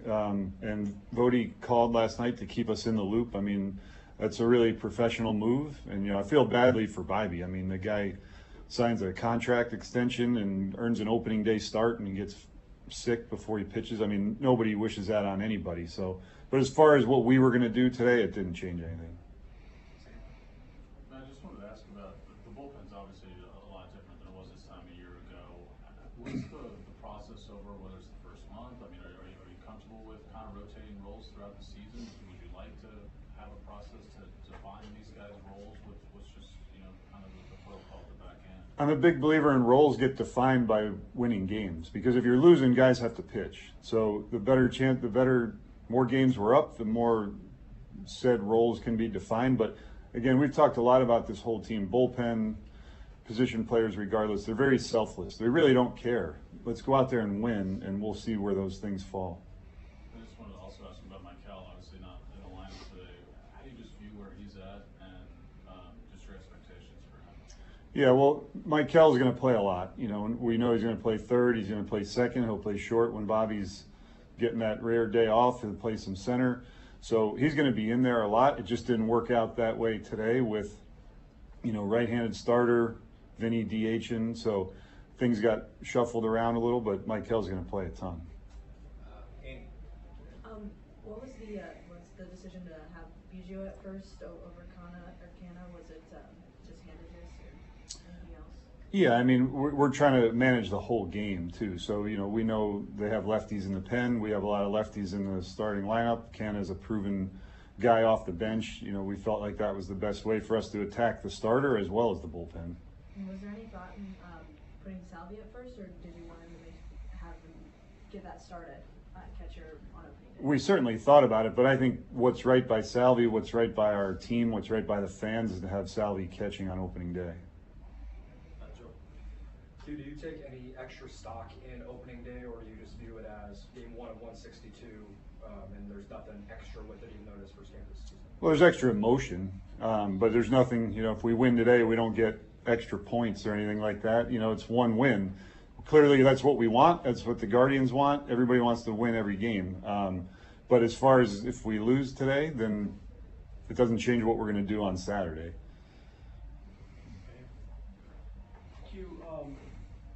Having been on both sides of this matchup, and given how close the race was going down the stretch last year, and your relationship with Voter going back, do you sense a rivalry? If it isn't already there, do you sense a rivalry, a respectful rivalry brewing between these two teams? Good question. I mean, respect is definitely a key word in there, right? I mean, I respect the heck out of the organization, Chris and Cherney, and saw Eck over there yesterday, all those guys. I mean, that they are the organization that gave me my start in the big leagues. And so personally, I have a ton of respect, but also organizationally, they've run a tremendous organization for a long time.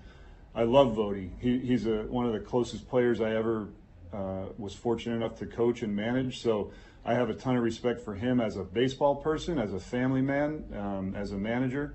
But there is a rivalry, right? I mean, we're in the same division. We got to try to beat their brains in, and they're going to try to do the same. But there's a tremendous amount of respect. Bobby told us today on his way to the stadium he saw a bunch of fans out tailgating and already lining up the parking lots. I'm curious, did you see that? And what's it kind of like to see the renewed interest from the fan base? I did see it. Yeah, I noticed there's a huge RV out there. A couple of them, and people were ready to go. I mean, that's exciting. You know, when we leave here in September, even August, when we're leaving here after games, and you see people lining up for the Chiefs games and stuff, it's a different environment. And to have that people that interested to be out there this early is awesome. I mean, that is what the extra emotion of opening day is. So it's really cool to see. Cool. Thanks, guys. Thank you.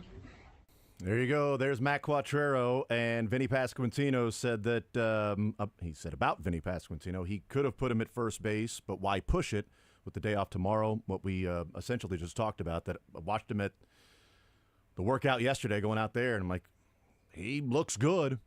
I would guess that if he needed to play first, he'd play first. He was running the bases, taking every ground ball over at first, and as Quattrero said, why push it? Day off tomorrow, put him at DH. Bybee to Lively, because if you have not heard, Tanner Bybee has been scratched with food poisoning.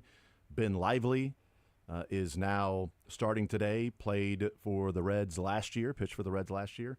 And so now with Cleveland, pitched for the Phillies. Ben Lively pitched for the Phillies for a while. Yeah, but it wasn't because he was out of baseball for a little bit. He pitched for Cincinnati 2 years ago because I was thinking he crossed paths with India, but that was 2 years ago. He pitched for Cleveland last year because he's faced off. He had 29 starts last year for the Guardians, 3.8 ERA. But saying that Bybee to Lively didn't change anything, and Michael Garcia not playing today. Said about Michael Garcia, he's going to play a lot of different spots, second base, third base, shortstop when Bobby's getting a rest. And he said, but he'll play a ton, which is, something we've also talked about, that Garcia using his versatility. Biggio over Canna at first. He said, we're managing the whole game with the lefties in the bullpen that the Guardians can throw out there. Canna's a guy that's a veteran that you can go to. And so managing the whole game, Biggio as a righty. Or as a lefty going up against the righty on the mound. And then when they go lefties out of the bullpen, you can go Can if need be. And then Salvi at first base instead of Biggio. He said, yeah, we thought about it, but thought about what's right for fans and what's right for Salvi is to start opening day at catcher. So there you go. And Salvi, this will be 1, 2, 3, 4. This will be a 6th straight opening day starting at catcher. Myron Metcalf coming up next.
All right, we continue right here on Sports Radio 810 WHB. Jason Anderson with you, Sterling Holmes, Dylan Michaels. We head up until 2 o'clock. We've got you for a couple of more hours. Sports or leisure coming up later on this hour, later on in the 1 o'clock hour. We'll talk with Ryan Lefevre coming up later on this hour, Royals broadcaster. It's opening day, and it is also the Sweet 16 in college basketball getting underway tonight, and we've got it for you right here on Sports Radio 810 WHB, your home for the NCAA tournament, and maybe the best game out of the gates would be BYU and Alabama. And we get to talk with our college basketball insider presented by YouthRiseKC.com, Myron Metcalf from ESPN. Myron, what is up, brother? Ready to go, man. I'm here in Atlanta for the second round of the Sweet 16, I'm sorry. So for me, it's fun. It's exciting. It also means I'm almost to the off season, so it's like, you know, sort of the best place to be. Yeah, there's a light at the end of the tunnel for you. Yeah, no, definitely.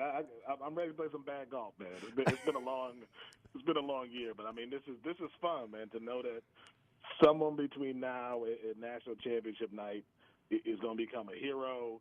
You know, all the storylines in between. So I'm looking forward to it. Visiting with Myron Metcalf from ESPN, play some bad golf as well when the NCAA tournament is over.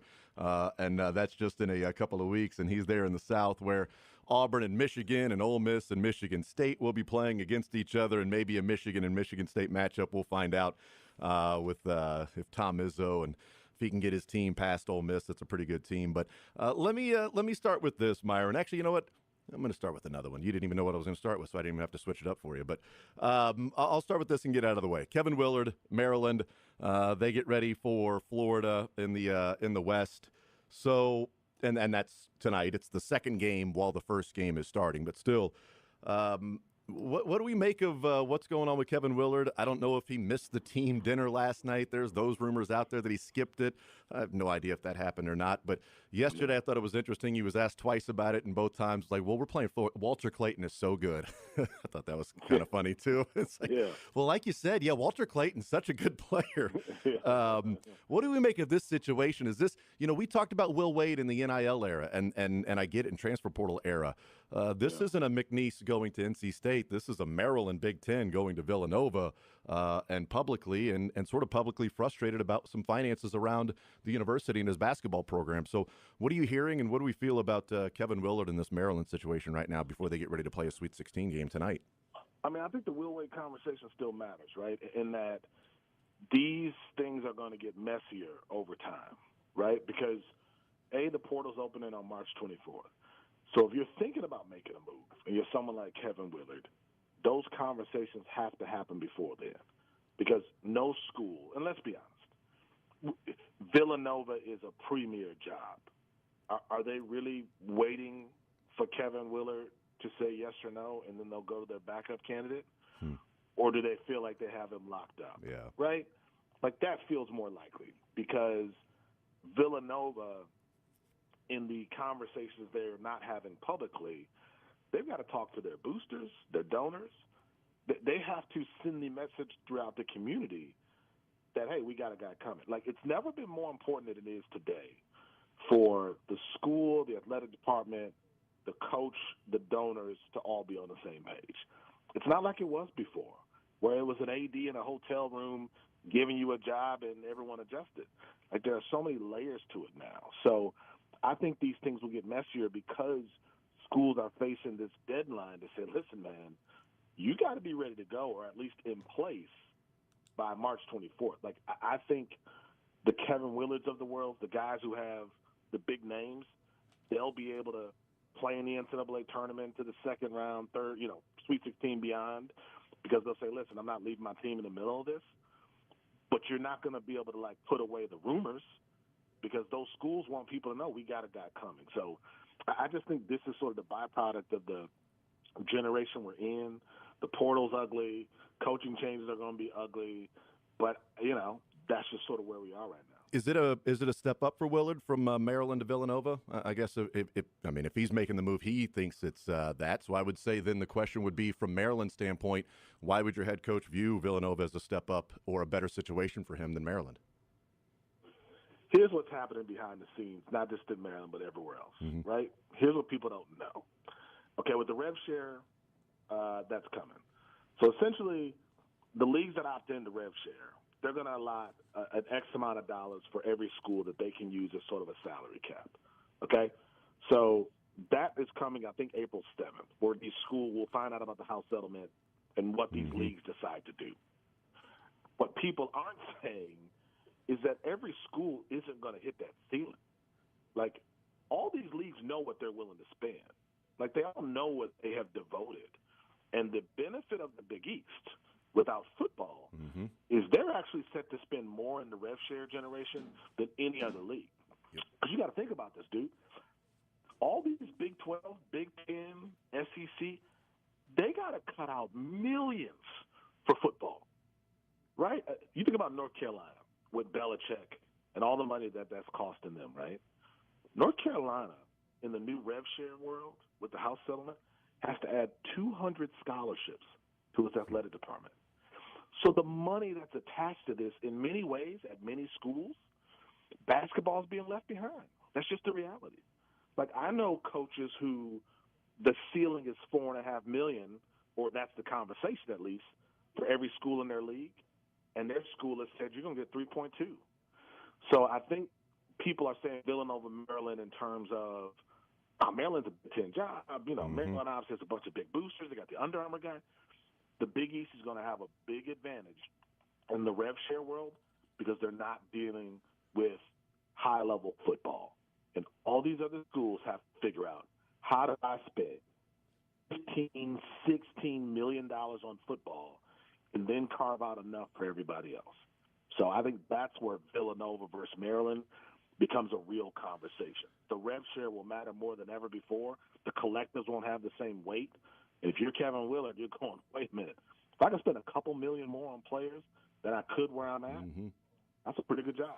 Yeah, we talked about the rev sharing a couple of days ago when we were playing some clips from Grant McCaslin talking about the wealth gap just getting wider between the bigger schools and then the mid-majors. And we mentioned that these basketball-only schools in the Big East, like, people are looking at it and saying, well, yeah, but they're going to be left by the wayside. I'm like, no. Kirby Hocutt, thank you to Kirby Hocutt at Texas Tech. That, he's actually come out on record and said, look, this is what we're doing. We're going to get the full $20.5 million, and it's going to be 75% at least to football. So you're looking at probably $16 million of that 20 is already allocated for football right there. That means with women's basketball and baseball and every other sport, you got that $4 million to divvy up. And maybe most of that goes to basketball. But you're still looking at, maybe $3 million for basketball program. And Grant McCaslin's playing in the Sweet 16 and maybe going to a Final Four this year out of the West. And they've already allocated almost 75% at least to the football program in the Big 12.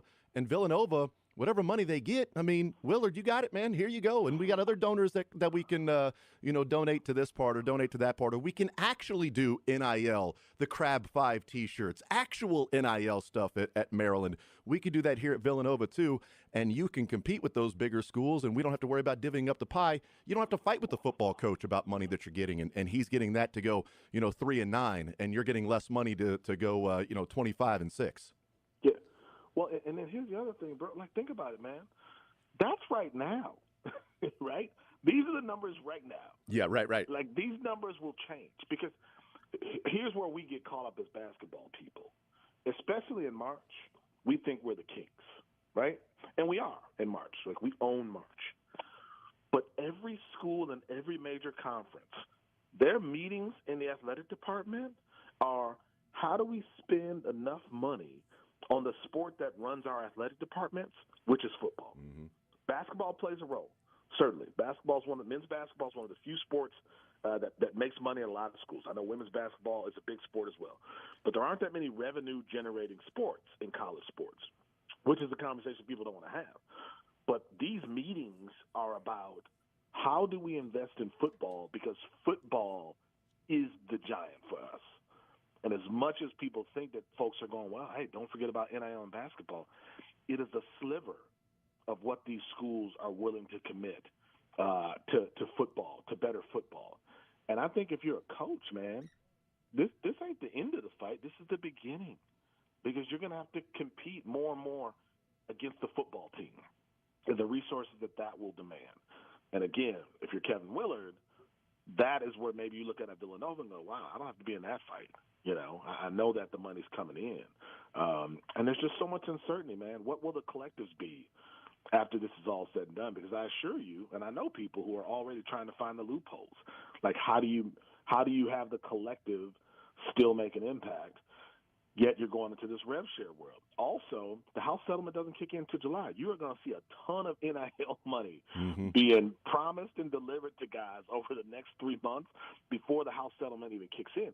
So now you got this twofold world where, okay, maybe the Big 12 and the Big 10 and the SEC and all these leagues are going to rev share.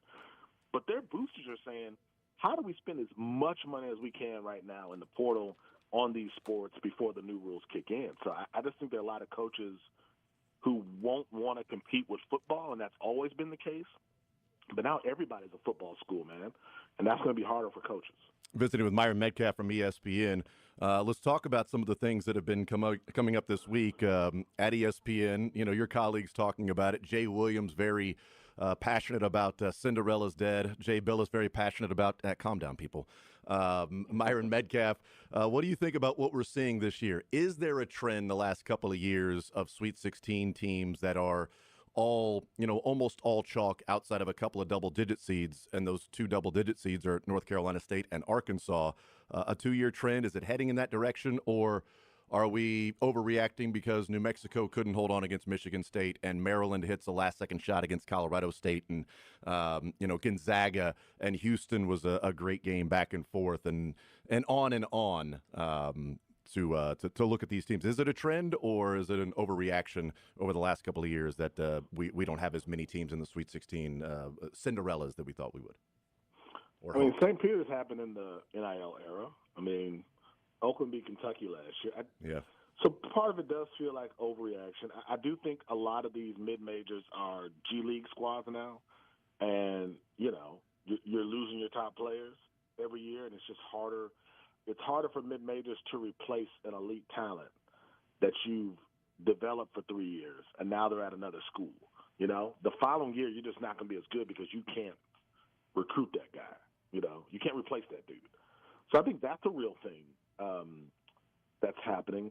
But I also want to know what NCAA tournament that people have watched for the last 40, 50 years, because there's a reason we always still talk about George Mason, which was 20 years ago, by the way, right? There's a reason we talk about what UConn did in 2011 and 2014. Like, there's a reason we talk about some of these big upsets, UMBC, because for the most part, the tournament has always been chalked. We just magnify the upsets to the point where we go, everybody has a chance. Really? Go check out the list of national champions over the last 40 years, and you tell me the Cinderella that won it all, like the Disney movies. People say Villanova. Okay, I'll give you that. That was still a big-time team with a Hall of Fame coach at the end of the day. Like UConn, we view as a Cinderella. Kemba Walker played in the NBA for a decade, man. So I think it's about the way we lie to ourselves about what this tournament is. This tournament has always favored Kansas and Duke and Kentucky and UCLA and North Carolina. And if you look at that list, bro, they have all the championships, man, of the last 30, 40 years. So I just think we like to have moments like this and say, oh, the tournament will never be the same, but it doesn't feel that way to me because I think this is reality. Now, the question going forward is going to be, will the power schools say, you know what, there's a lot of money at the table. Let's just get rid of the Cinderella candidates and do our own thing. I think that's more realistic. And if that happens, that'll be a whole different conversation. Visiting with Myron Metcalf, I also pointed out a couple days ago, and people were saying, yeah, but it's only 4 conferences that are represented in the Sweet 16. I'm like, yeah, well, 2 years ago, Houston was in the AAC. There's 5. Arizona was in the Pac-12 last year. There's 6. BYU was in the Mountain West. There's 7. I mean, 7 conferences just like this. 2 years ago, it's consolidation is why we have 4 conferences. It's not because it's only Bama, Auburn, Arkansas, Kansas, Tech and Duke and North Carolina. We've got 7 conferences represented if this was 2 years ago. Yeah, that's a part of the realignment thing is something that people aren't realizing. BYU was a West Coast conference. Yeah. A couple years ago, right? Yep. Like they were battling Gonzaga and St. Mary's. And now they got like A.J. Devonta, yes. top 100 recruits, NBA prospects. So, yeah, I mean, realignment has definitely reduced, kind of who's represented. Also, again, I think mid-majors are G League squads now. They're essentially just developing talent for the next tier. And I hate that it's the case, but that is just the reality. But also the power conference teams aren't developing teams. Like they're reassembling. The power conference teams are now JUCOs. They're putting together a new team every year. So there's no continuity anywhere. So I think everybody actually suffers as a result of that. I mean, look at Kansas, a team that won a championship 3 years ago. And look how hard it has been for Kansas, one of the premier institutions in this sport, to find the right collection of talent to get into a position to win another national championship. So if Kansas is struggling to do it, what do you think that means for everybody else across the landscape? So I just think we have to admit that this is a really unique time. But I'm not in the all of a sudden, Kentucky and Duke are really good. Like, go back to 1978 and you'll find the exact same thing. So I think we got to be careful about those exaggerations. Visiting with Myron Metcalf from ESPN, I do wonder, I think retention is such a big deal moving forward. Like we talk about NIL and the transfer portal and who you can go out and get. And I think what we've seen from, Auburn and Florida and Houston and Tennessee and Bama, Michigan State as well, like you've got you got teams that are there at the top that have a bunch of their top 8 and a number of their starters that have been on the team for a couple of years, 3 years, things like that.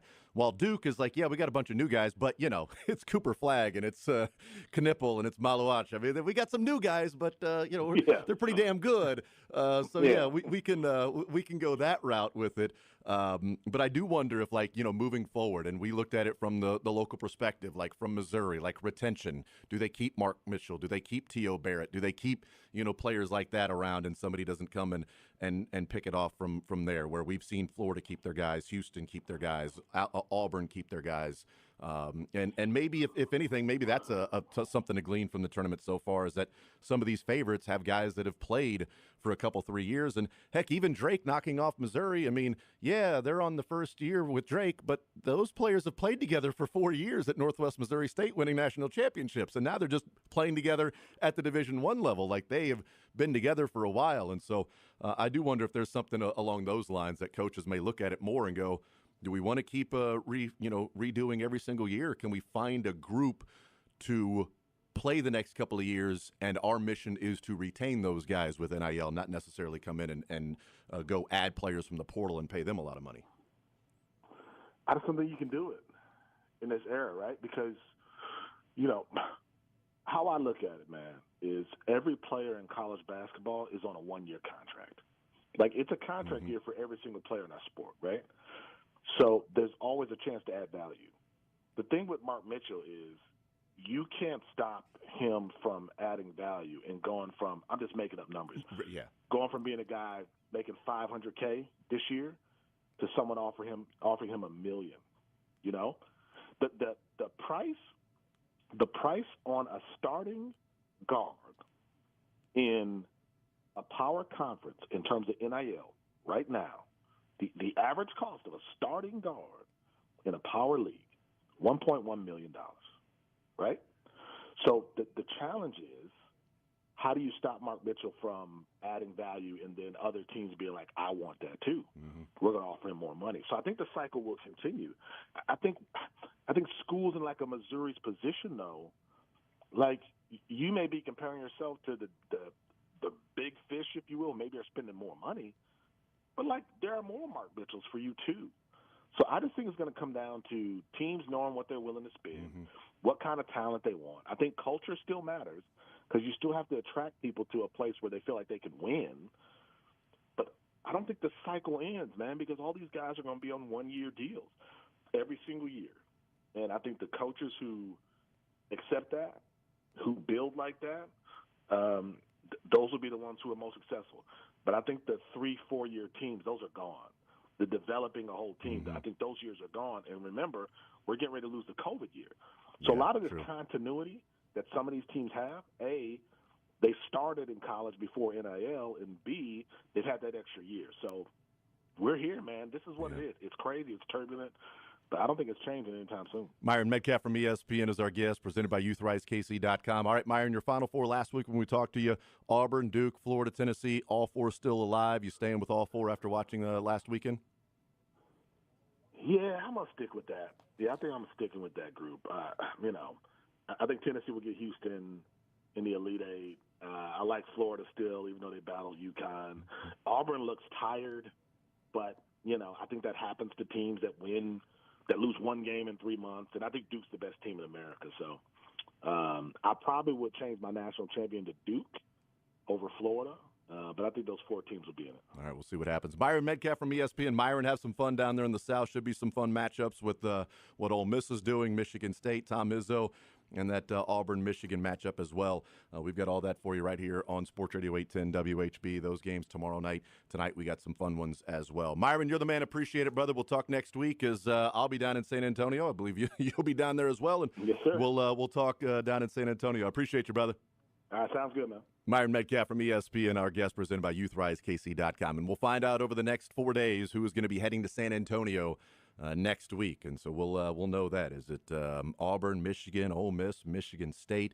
But tonight, look, we got it for you right here on Sports Radio 810 WHB, and that dynamic matchup that's going to be a lot of fun, BYU and Alabama tonight, and then Maryland and Florida starting around 6:40 or so, leading into those final games, Arizona, Duke, and then Arkansas, Texas Tech coming up tonight, and then obviously the other two regions tomorrow. We'll take a timeout. We'll come back. We'll talk with Ryan Lefevre. We got baseball in the air. We're feeling it, and just less than 3 hours away from opening day in baseball. We'll take a timeout. We'll come back. More Zone next.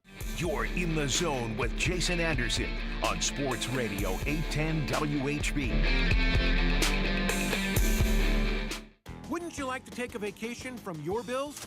Well, you can. With credit card balances at an all-time high and Golden Oak's 5.25% rate, you could be saving thousands of dollars after a simple phone call. Call today and get your cash in as little as 14 days and make no payments for 2 months. Call 913-890-GOLD. Golden Oak Lending cured my blues.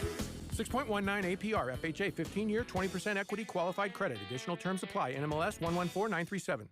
Tax refund season means ride season, and now's the time to make it happen at Reno's Power Sports KC. Hit the trail with a new ATV or UTV, cruise the streets on a motorcycle or scooter, or make waves with a Sea-Doo, Wave Runner, or brand new pontoon. Your refund goes further here with top brands, expert service, and financing options to fit any budget. Don't wait. Now is the time, and this is the place. Reno's Power Sports KC, where adventure begins. Visit us today or online at renoskc.com.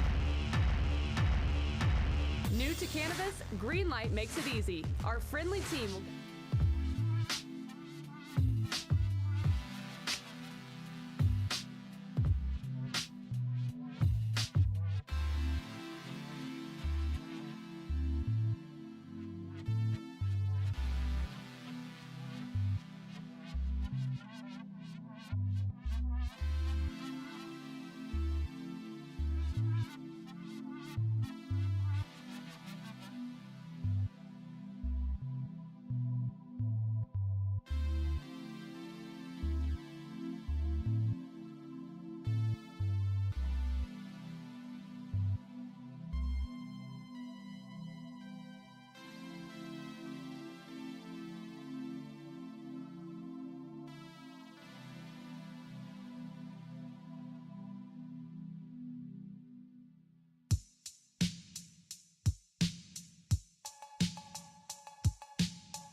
Sports Radio 810 WHB. Jason Anderson with you on this Thursday. Beautiful Thursday. Absolutely gorgeous. A great day for baseball.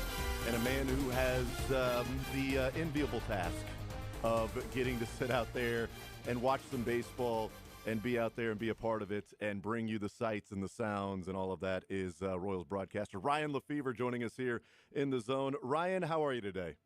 Great, Jason. Good to talk with you. And I'm excited to talk to you as well. It's opening day, and you've been through so many of these opening days, Ryan. Is the romance of baseball an opening day for you playing and being a part of it for so long around the game, and now a broadcaster for so long? Is the romance still there about this day of what truly feels like the most special opening day in all of sports? No, not at all. I mean, I love opening day, and I love seeing the ballpark filled up. It helps a lot, of course, that the team is doing well, and we think that they will continue to do well because there have been years where the stadium would be full, and there was a feeling if the Royals don't play well today, there's people here that will never come back again this season.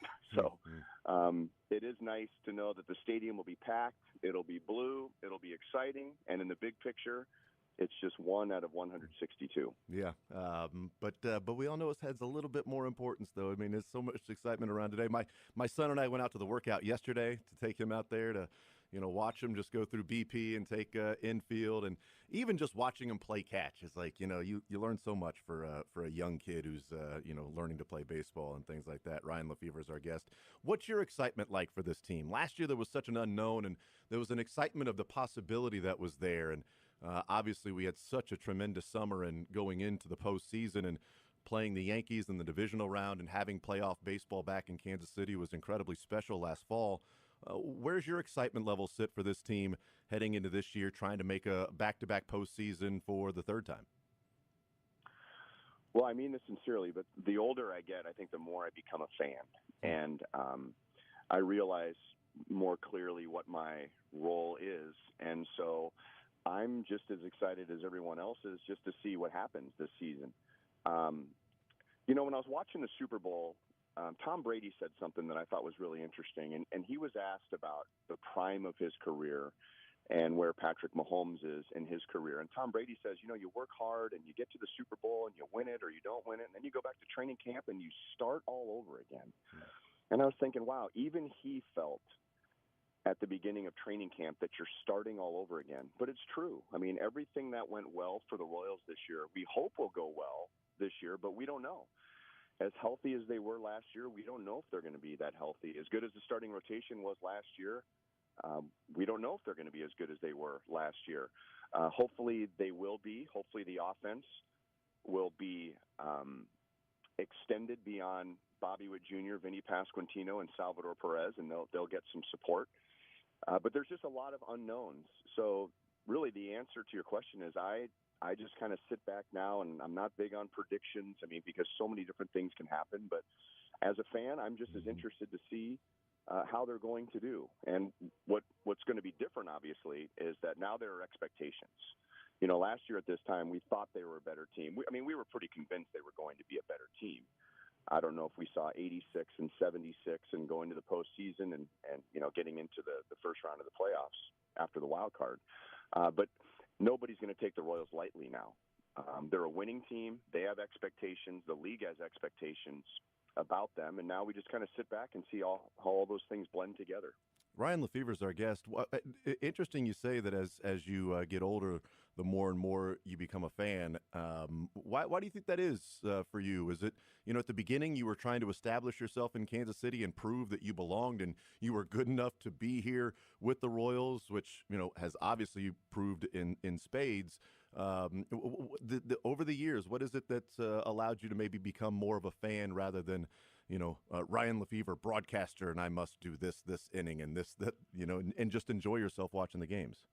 Yeah, I mean, you started at a young age like I did too, and I think anybody who starts at an age that is younger than the norm. I mean, I was 24 my first year with the Twins, and as excited as I was, every day I felt like I had to prove myself.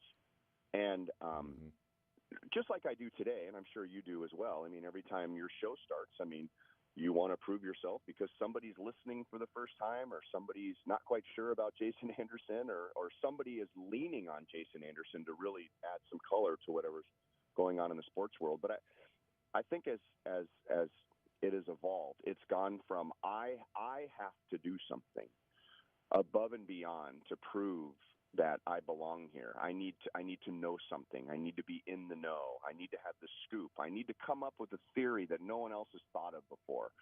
I need to have a big call that people are going to be excited about, and they'll replay it on all the shows and talk about what a great call. It was very selfish. I don't know if I call myself a selfish person during that time, but my motives were very selfish. And I just think over time I've come to realize that the best ideas that I have, the very best ideas that I have, J.J. Piccolo and Matt Cottrero considered those 6 months ago. And no matter the quality of a call in a big moment, the very best I can do is dependent on the players doing something exciting on the field.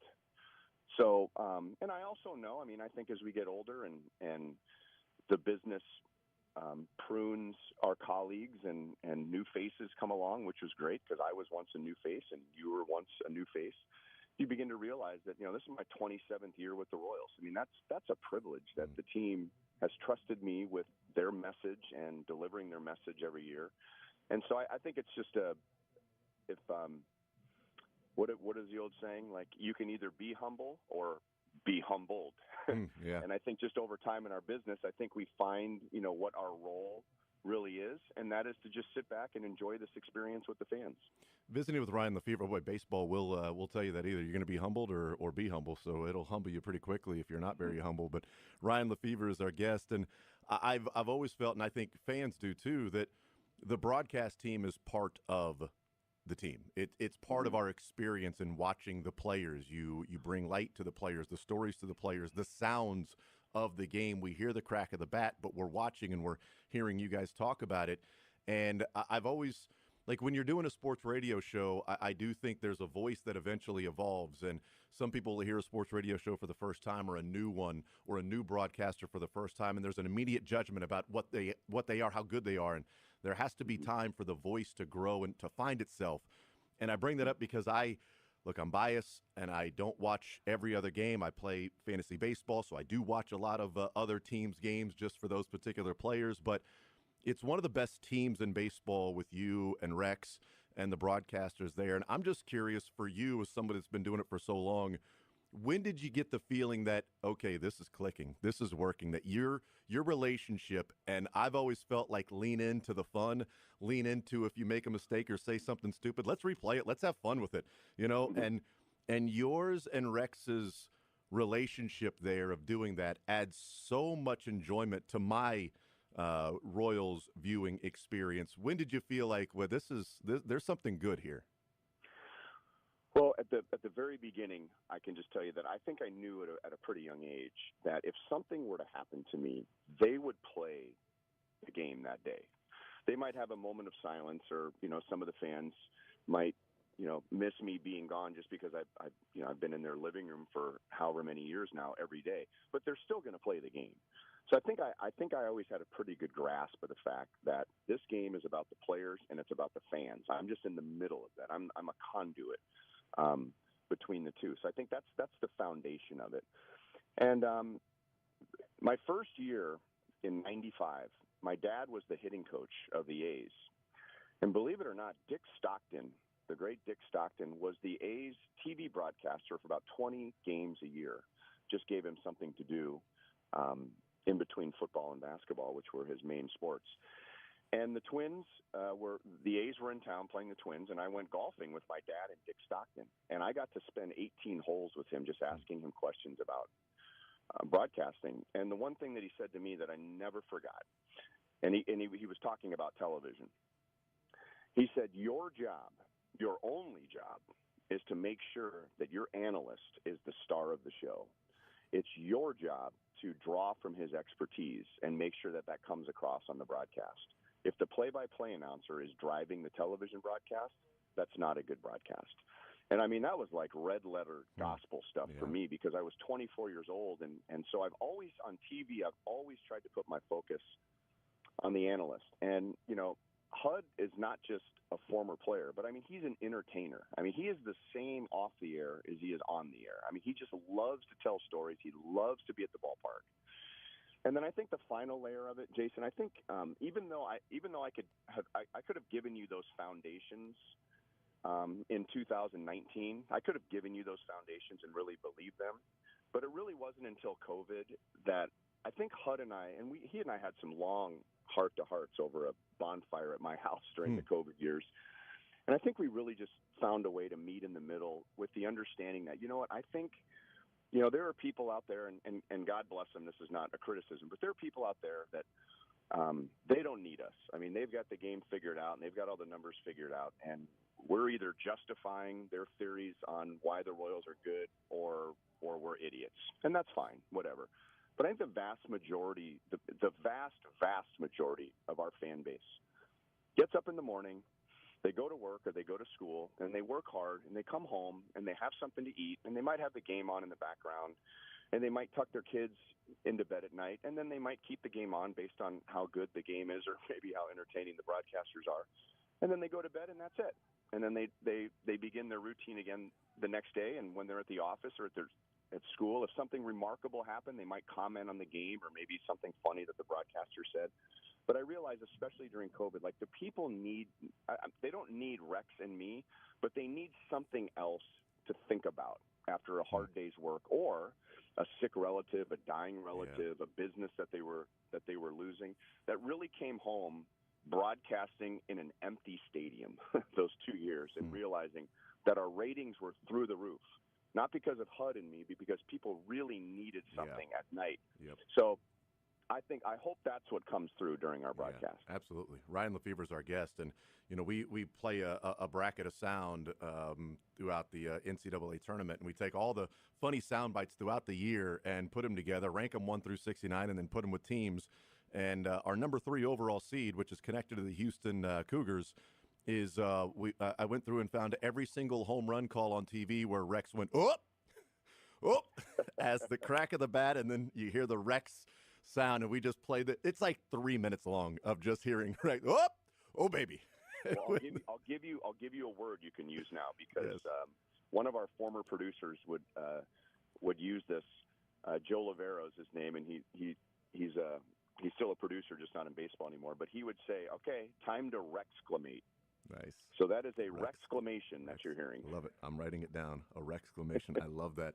Ryan Lefevre is our guest. I want to talk a little bit about this team before we let you go. The pitching staff to start the season, there's a lot of excitement about that. 94 games on the mound last year for Reagans, Lugo, and Waka. And boy, if you'd have told Royals fans before the year, J.J. Piccolo and John Sherman and Matt Quattrero that, hey, you're going to get 94 starts out of these guys, there could be something positive. There could be something cool happening here.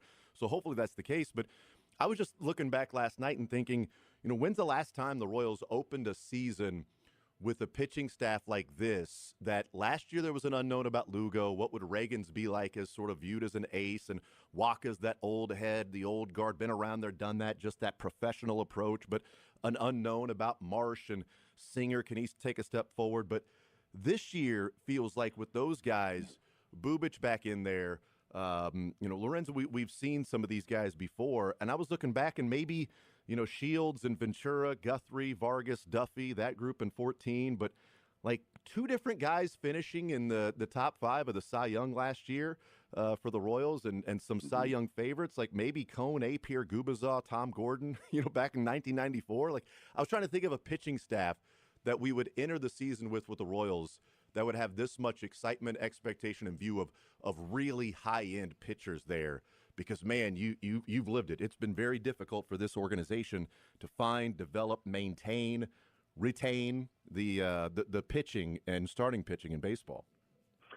I still believe, Jason, that if you could take one facet of the game and begin there as a strength, I mean, I still think starting pitching is it. And we were reminded of that last year. I mean, the Royals had the second best starters ERA in the major leagues. They also, I believe, had the second most innings pitched, and that's a key number too. of a starting rotation in the major leagues. If it wasn't second, it was third. And here's something we all need to remember, myself included. In the last however many years, we've seen some really creative people figure out ways to get more outs because of defensive shifts and score more runs because they jumble around the batting order and get more wins because they leverage bullpen matchups and all that. But the thing that we have to remember is that the teams that have done that, they're working around a weakness. And the point is, if you have a strong 1 through 9 in your lineup, you're just going to run those guys out there every day. If you have a great rotation, you're just going to run those guys out every day. You don't have to be as creative with your matchups. If you have a really good defense, you don't have to shift all over the place because they all have good range. Everything that baseball minds have come up with in the last 10 or 15 years have been the result of trying to cover a weakness in another area. If you have strong starting pitching, everything else just seems to fall into line. I mean, the Royals' bullpen was not very good. I mean, fortunately, in the first half, they came through in most of their save situations, but by and large, it was not a great bullpen. But it didn't have to be as great because the starters, not only were they good, but they're pitching 6-7 innings. And when your starting rotation is good, your offense doesn't feel like, well, we got to score 6 or 7 runs to have a chance tonight. They could score 3 or 4 runs and have a chance. Yep. When your starting rotation is good, your defense is engaged and they're alert because they know they're going to throw strikes. The Royals' walks went way down last year. Now your defense isn't daydreaming out there because a guy can't throw a strike.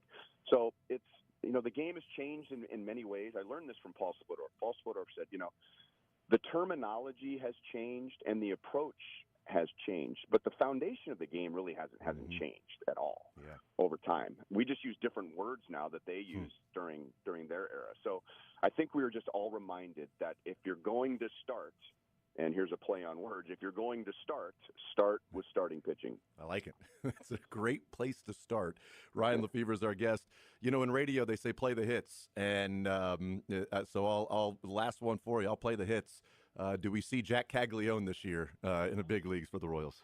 Oh my gosh, I hate predictions, but I got to come home twice during spring training. I wasn't down there the whole time. I got to come home for a short time twice, and I'd go back to Arizona and say, well, here's what I have to report. All anybody wants to talk about in Kansas City right now is Jack Caglione. Yep. And I would say don't expect it. Yeah. And that's good news because if he comes up, something went wrong. And right now, I mean, if we're incredibly right. Let's take a step back. Vinny Pasquantino drove in 97 runs last year in 5 months. And Jack Caglione's primary position is probably going to be first base at some point. Do you want Jack Caglione there right now, or do you want Vinny Pasquantino there right now?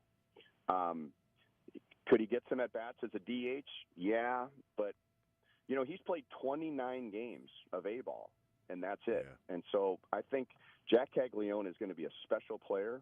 But if he's up this year, it won't be because necessarily he has pounded down the door at Double-A. I mean, Bobby Witt Jr. had to play a whole season in Double-A. If Jack Caglione comes up here, I know people are excited to see him, and they should. They really should. But if he comes up this year, that's not just a good thing for Jack Caglione. That means something probably went wrong with the Royals.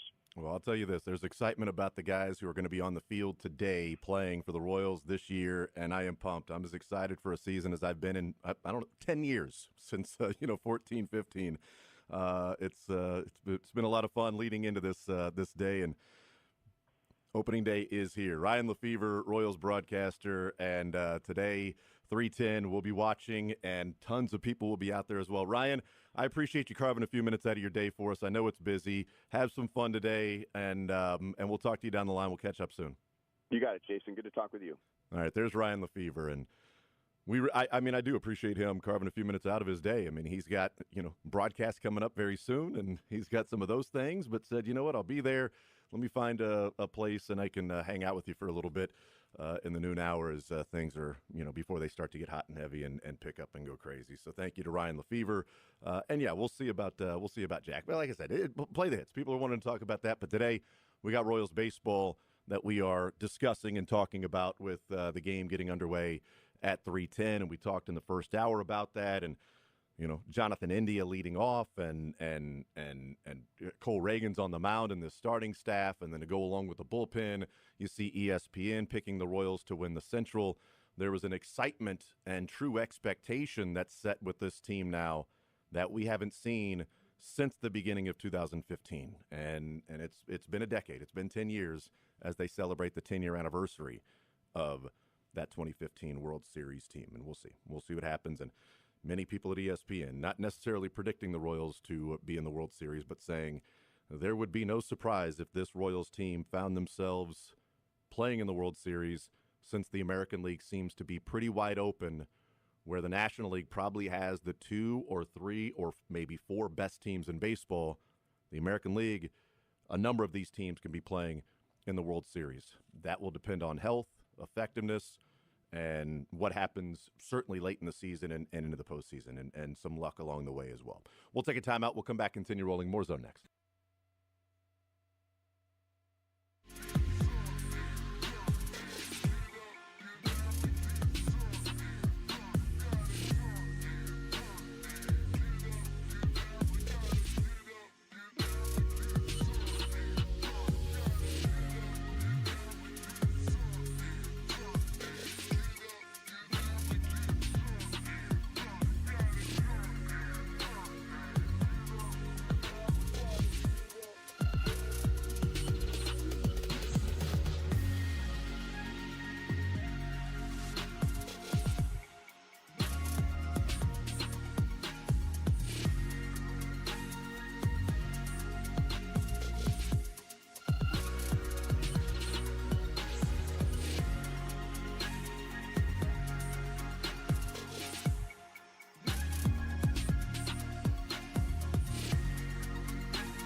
opening day going on. Thank you to Ryan Lefevre. We got Sports or Leisure coming up. And, of course, tonight we got some college basketball action right here on Sports Radio 810 WHB. Joining us now, VegasMistake.com's Kevin Todd, 866-441-2711. Kevin, how are you, sir? How you doing? I want to thank you so much because last week when we came on the air, we had 103 signups from all your listeners. And let me tell you, folks, here at Vegas Mistake, what we do is we concentrate where we believe the wrong team is favored or the total on the game is completely off by at least 6 to 7 points. And let me tell you, folks, I have 5 games today for $45, and I'm going to give you a performance promise. What do I mean about a performance promise? If I don't show you a profit and put money in your pocket, you get Saturday and Sunday's games free on me. Go right over to VegasMistake.com or give us a call at 866-441-2711. Last week, the performance promise came through strong. We made money each and every day last week for our clients, and I'm going to do it again. It's 5 games for $45 with a performance promise. And nobody in this business, folks, gives you a performance promise but me. Because why? Because I know I'm going to make you money. And if I don't make you money, you get Saturday and Sunday on me. Go right over to VegasMistake.com or give me a call at 866-441-2711. The first game out of the gates, too, like everybody's excited for. I can't wait for it with player pool and brackets and everything with BYU and Alabama. And it's also the second closest, spread in being 4.5. But, boy, there are some expectations for points being scored with a 175.5 total in this one, Kevin. Yeah, Alabama is number 1 and BYU is number 21 in the country in scoring. But let me tell you right now, in points allowed, BYU is ranked 140 and Alabama is ranked 346. So there's going to be a lot of points, I believe, scored in this game. But more important, I'm going to look at the side on this game. I like Alabama in this game laying the 4.5. Listen, they play in the SEC. Not only are they the best conference in football, they're also the best conference in basketball. And everybody knows this team has been battle-tested. And let me tell you right now, BYU since 1991, they're 7-17 straight up. And they're 7-16-1 against the spread since 1991 in this tournament. And let me tell you, folks, little did you know, the first 4 quad 1 games that BYU played this year, 0-4 straight up, 0-4 against the spread. Listen, they got the best player on the court here with Alabama, with Sears. He's like the quarterback out there.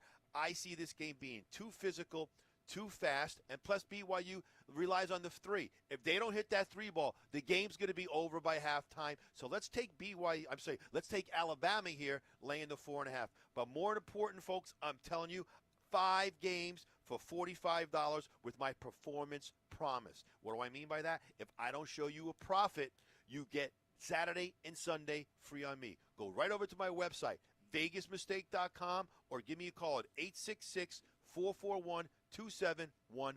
VegasMistake.com, 866-441-2711. 5 games, $45. It's Kevin Todd, VegasMistake.com. We'll take a timeout. We'll come back. We got sports or leisure coming up next. How about that? $25 to Johnny's Tavern. We are giving away for some sports or leisure. It's opening day baseball. The Sweet 16 in action starting tonight.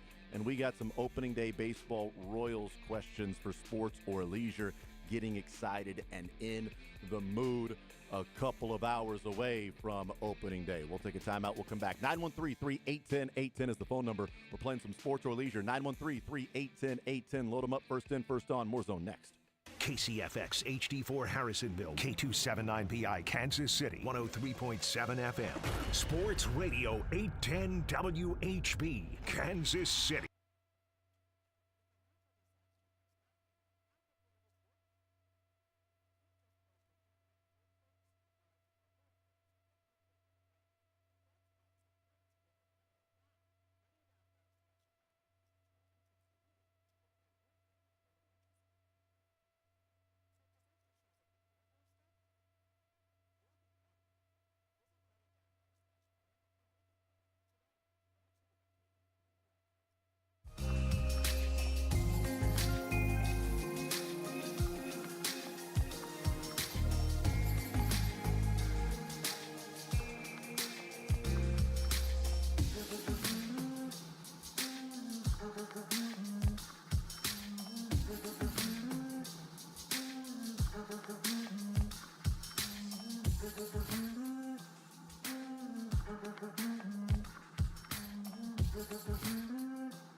wrong, you lose.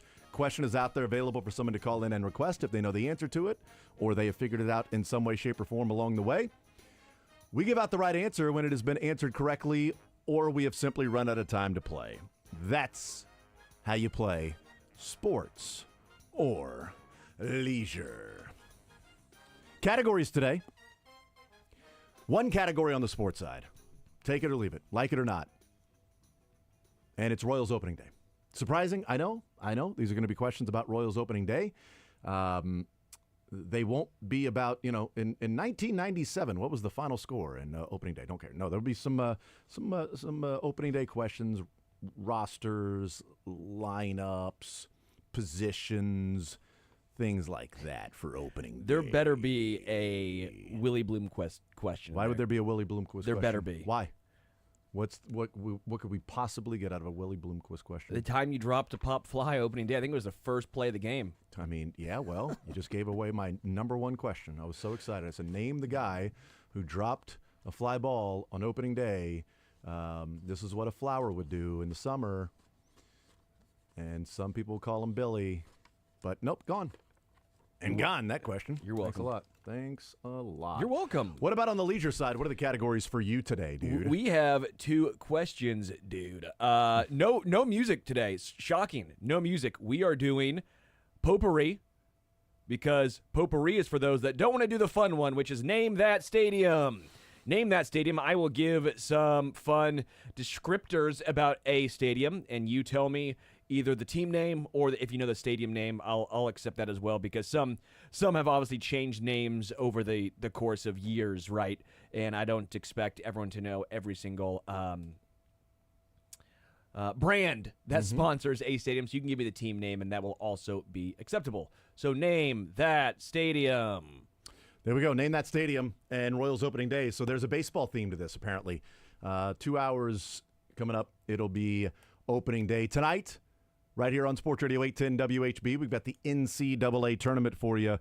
Fun game right out of the gates with BYU and Alabama. 175.5 is the total in that game. So 4.5 point spread for Bama. So they're looking at like something at 90-86 around there. So we'll see what happens with that. All right, 913-3810810. I'm good to go. Sterling, you ready to play? I am ready to go. Dylan, what say you? I'm ready, Freddie. All right, very good. Let's do it, man. 913-3810810. We talk with Matt first up on Sports Radio 810 WHB. Matt, sports or leisure, what side would you like to start with? Let's go ahead and start with sports, and I think I will just take a Royals question. Okay, great. You want opening day as a category. Fantastic. Opening day for you. Let's go with this one. It's number 3 there, Dylan. Who holds the record for most opening day starts for the Royals? This will be Cole Reagan's second. This player in Royals history started 7 of them in total, including 6 straight.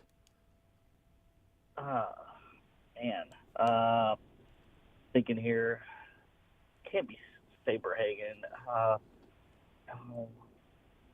You're right. It can't. Zach Greinke. Can't be Saberhagen. That's for sure. Yeah, I'm gonna go with Zach Greinke. Best I got. Zach Greinke is incorrect. It's incorrect, Matt. Thank you for playing, man. I appreciate it. 913-3810810. We head to Joel next up on Sports Radio 810 WHB. What? What are you laughing about? I did find out. It was 2010 when Willie Bloomquist dropped the pop fly. He started third base in opening day. Yeah, I told you. That was my number one question. Who started third base in 2010 and dropped the pop fly? Yeah, just want to make sure I was remembering correctly, and I was. No, that's why I wouldn't give you that question, because you would have gotten it right, and that's why I gave it. I went ahead and marked it out. Let's go to Joel next up. Sports or leisure? Joel, what side do you want to start with? Go sports. I'll take that last question if that's still available. It is. Who has the most opening day starts for the Royals?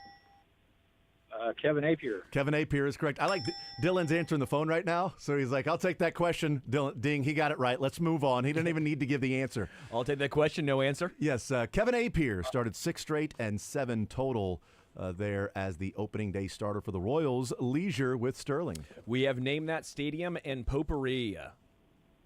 I'll go with name that stadium. All right, open during the 2001 MLB season. It sits along the Allegheny River with a view of the downtown skyline. Constructed of steel and limestone, it has a natural grass playing surface and can seat 38,747 people, known as one of the most beautiful stadiums in baseball. It's where the Pirates play. Yes, that works. Does that count? That Okay. counts. I told you because it's PNC now.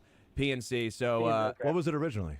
I don't even know. I didn't know if it had an original name, and then they just changed the name of it, like PNC. the Jake to Progressive, right? Jacobs Field to Yeah. Progressive, something PNC like that. Park. Let me see what it used to be called.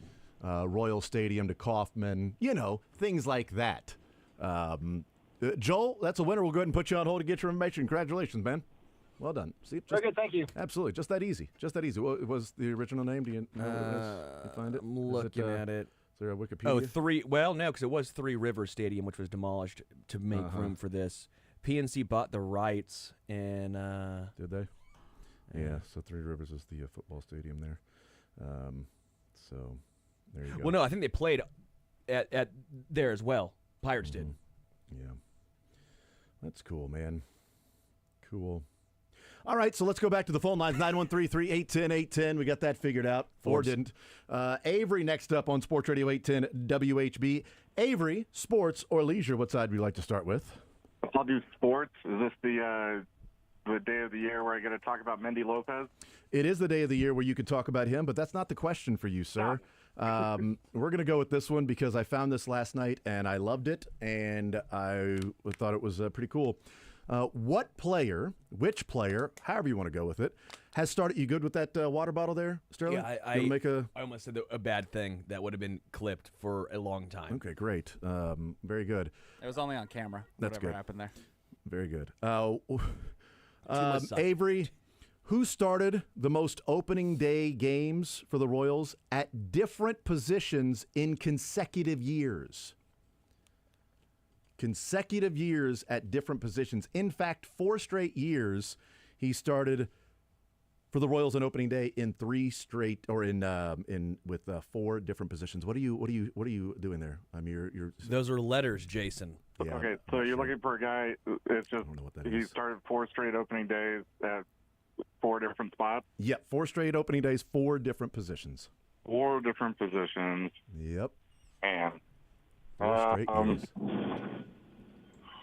I didn't realize this until doing the stuff. I'm like, wow, 4 straight years. 4. Wow, how about that? Yeah, because like Alex Gordon started in left field, third base, and I think center field one time. But that's only 3 positions, right? It is only And 3. He wouldn't have ever started at DH.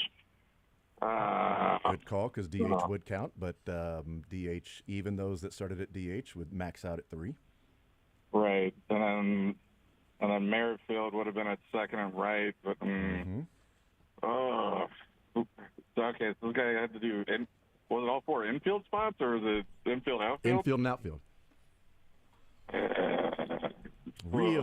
Yeah. Infield. And Willie Bloomquist wasn't here for 4 years. Nope, so he only started at Willie third. Bloomquist- Yeah, I was going to give you that one, but Sterling. Sorry about that. Yeah, Sterling just stole. It was the Sterling steal, is what it was. Not the Sterling stamp. It was the Sterling steal. We love alliteration on Those the are show. the same 2 things. Yeah. What era was this? In the Royals era. Not a great one. I'm in my Royals era right now. I'm in my Royals era. Who moved around? I saved this one for you, Avery, just so you know. I appreciate it. That's I the like one. how you challenge me. I earmarked for Avery. Would it be one of the McRaes? Avery, you're too good, man. I can't give a hint here because you know what you're doing. So I'm not going to give a hint. Okay, well, I'll say Hal McRae. That is incorrect, Avery. That is incorrect. We got Avery. We did it. Sorry. It is a challenge for us, though. It's kind of like a fight each week. We try to get you, and then you typically get us more times than not. My Avery. birthday. on Dylan's It's birthday. literally a birthday present. Birthday. Happy I'm birthday, so Dylan. stupid, dude. I knew that today was Dylan's Wait, birthday. it's Dylan's I'm so mad at birthday? myself. I wrote it down this morning. I put it in my diary last night. I wrote about it. I journaled about it because Dylan was going to cover the Royals game on his birthday, but then he changed it to Saturday, and that threw off my days because he was covering the Royals on his birthday, but he's now covering the game on Saturday, so it switched in my mind.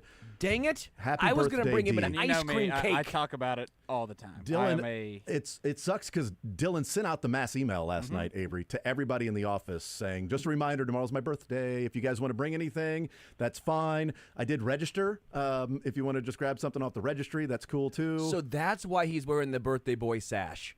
He's wearing That's what that sash is he's for. wearing a birthday suit. That was odd. Avery, thank you for playing, man. I appreciate it, brother. All right. Congratulations, guys. Yes. Yeah. Thank you. Thank you. We got a congratulations when we win. Dylan, it is his birthday today. Happy My birthday, goodness, dude. I was going to start the show with that and everything. I man. forgot the ice cream cake. That is on me.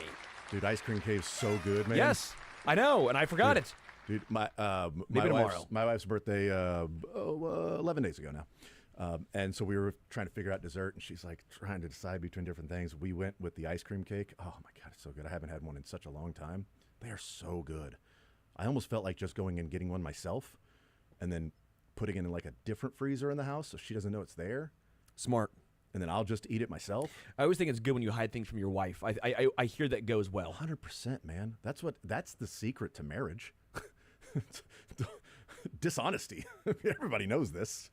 How'd you guys survive 70 years? Never told them the truth. Always happy. They look great.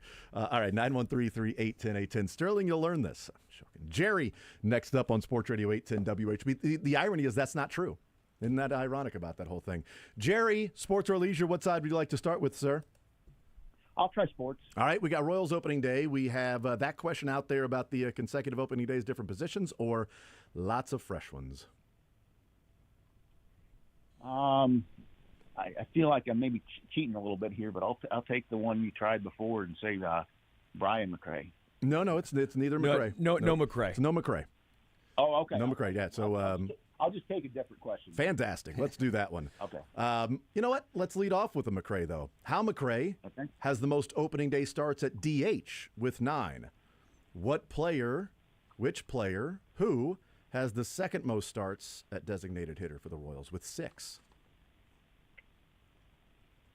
This guy also started opening day in a different position, but 6 starts at DH, and I believe he may have had like 5 consecutive as well. 1, 2, 3. Oh, maybe 4 consecutive at DH for this guy, but 6 total. Jim Eisenreich? It's much more recent than that. See, Avery, if you weren't so good, we might be giving some hints along the way, but you need to stop winning so much, Avery. You need to stop, announcing your presence with authority. It is much more recent than that. Okay. That's more recent than that. Billy Butler? Billy Butler is correct. Bills Butler. He started 6 opening days at designated hitter, along with his opening day that he started. Where did he start? Oh, at first base. He started opening day at first base. Not left field? In 2010. No, that was his debut. Yeah. Not opening day. Yeah, he started at DH the 2 years, then he started at first base. This is not part of the question. It's not either of my question. Who started at DH that year while Billy Butler played first? Mike Jacobs? Jose Guillen at Wow. DH. So it was Butler, Guillen, Butler. Mike Jacobs wasn't a bad guess, by the way. I feel like that was decent. That's fine. There's a long-standing joke in fantasy baseball league I play in about Mike Jacobs. But anyway, go right ahead onto the leisure with Sterling. We have Name That Stadium and Potpourri. I'll try Potpourri. Okay. Scared of the stadiums. I get it. Or he just likes Potpourri. I don't know. I mean, just could be either All one. right, we need to get more historical on this show. We should be better at this. Which river flows through the Grand Canyon? Rio Grande? No, but that's not your real answer. That's just what? I'm helping them. We need more winners today. We need more winners. We need more rivers. We need more rivers. This river. I've always said that. Stick to the, don't go chasing waterfalls though. This stick to the river is rivers named after a state that you're used to. After a state? It's a pretty big river too. Pretty famous. Is it? It's a famous river. Like it's pretty rad. Like the river gets invited to the Met Gala. I mean, it's pretty rad. It's a very famous river. Colorado River. It is the Colorado Colorado. Colorado River. Avery is punching air right now after the hints we gave, but you deserve it. That's right. He's dancing along with us, right? I love it. Jerry will put you on hold and get your information. Congratulations, sir. Okay, thank you. Absolutely. 913-381-810 is the phone number. Colorado River. Interesting. I thought people may have known that. Maybe that was just too too difficult. Moon River. Let's go to Shane next up on Sports Radio 810 WHB. Shane, sports or leisure, what side would you like to start with, sir? Let's start with sports. All right. We have the question out there about different positions, or we have some fresh ones on Royals opening day? I'll take a freshman. All right, very good. This will be Cole Reagan's second consecutive year as the opening day starter. Can you tell me the last pitcher for the Royals to start 3 consecutive opening days? 3. At least 3. I'll just tell you it was exactly 3. Exactly 3. Exactly 3. Okay. I got a couple guys in mind. I just got to narrow this down. What's your guess, It Sterling? was pretty recent in the last, I would guess it's in the last 10 to 15 years. I'd say... Oh, wouldn't be. You're tiptoeing around that particular time frame. I think it's okay. Yeah.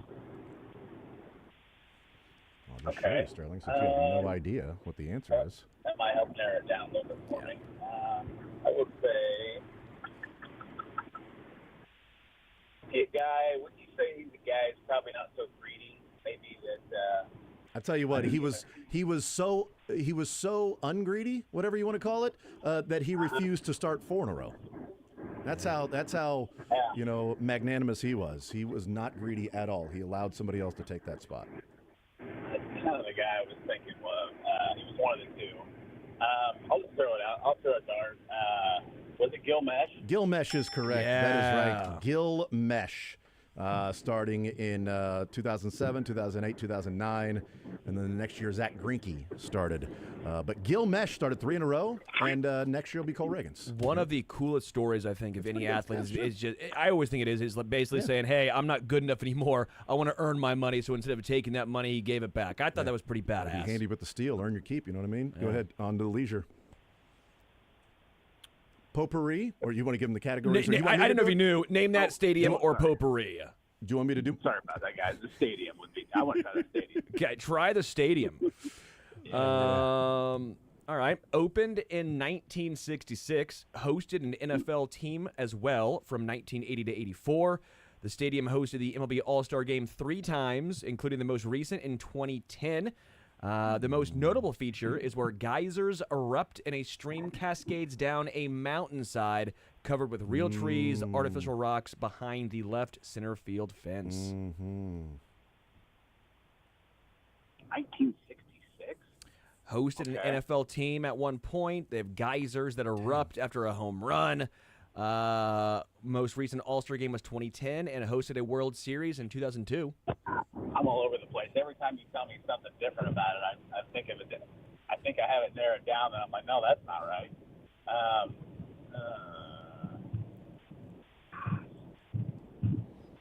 World Series 2002 should be a pretty big hit. Yeah, I mean it's. Well, could be. I mean, it could be. I think the geysers. In 2002, it hosted the World Series, or at least some games of the World Series. Yeah. Oh, right. Well, I was thinking it was West Coast, so that's maybe where I'm going here. The geysers in left center with the mountainside and the girlsers are in right center, so we're not trying to, not being misogynistic here. So. Yeah. So, I think that's got to be that's the baseball stadium I wanted to go to, but they were out of town when I was out there. So I'm going to go with. I thought it was the Dodgers at first, and then you said geysers. I thought it opened in the 60s, but I don't think that's right. So I'm going to say Anaheim. Yeah. The Big A. It's Angel Park, the Los Angeles Angels of Anaheim. It's called the Big A. And by the way, you're right. I wish you could have gone. I really liked Anaheim. I thought the stadium was great. Went there one time when Vladimir Guerrero was playing there. I thought it was. I really enjoyed it out there. Well, don't feel too bad for him. I did get to go to Dodger Stadium instead, so that was pretty great. Nice consolation prize. My friends and I would take a trip every year, and we hit the weekend out there where the Dodgers, Angels, and Padres were all in town, crossing over from Friday to Monday. Nice. So we hit all three of those in from a Friday, Saturday, Sunday, Monday. It was awesome, and Petco was amazing. Yeah. Petco is awesome. Hey, Shane, congratulations. Well done. Johnny's Tavern's pretty awesome, too. We'll put you on hold, get your information. Congratulations, man. Thank you, guys. I wanted to say happy birthday to Dylan over the airwaves, and I'm sorry I didn't get that memo like I didn't get the one about the TPS report, so I'm really sorry. Well, But the cover happy letter. birthday, Dylan. Hey, All thank right, you, man. Thank you. Cover letter Appreciate you. problem. Shane, we'll put you on hold and get your information. Congratulations, man. Well done. There you go.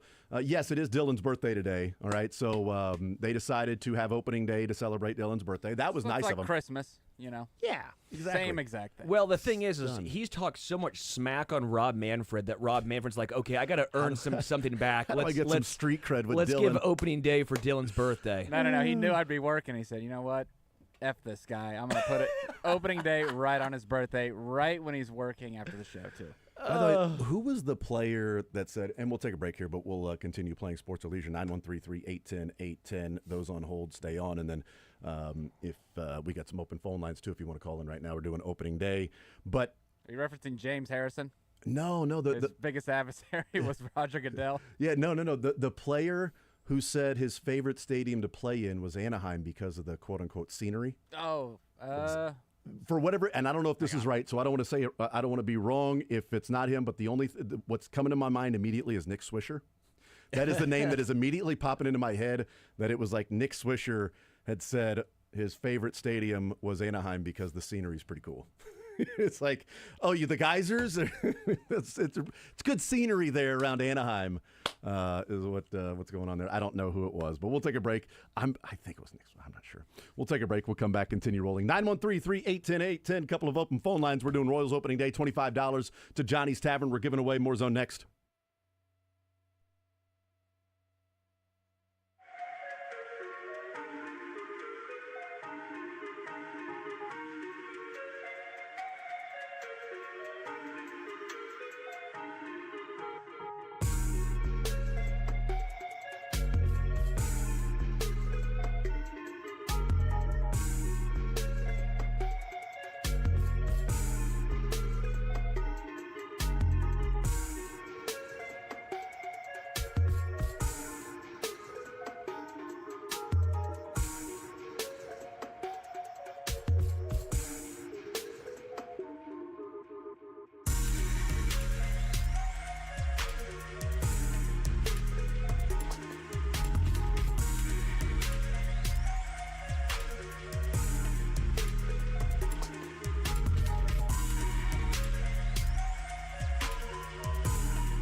Right here on Sports Radio 810 WHB 913-381-810. Couple of open phone lines for some sports or leisure. $25 to Johnny's Tavern. We're giving away for sports or leisure. Royals opening day coming up.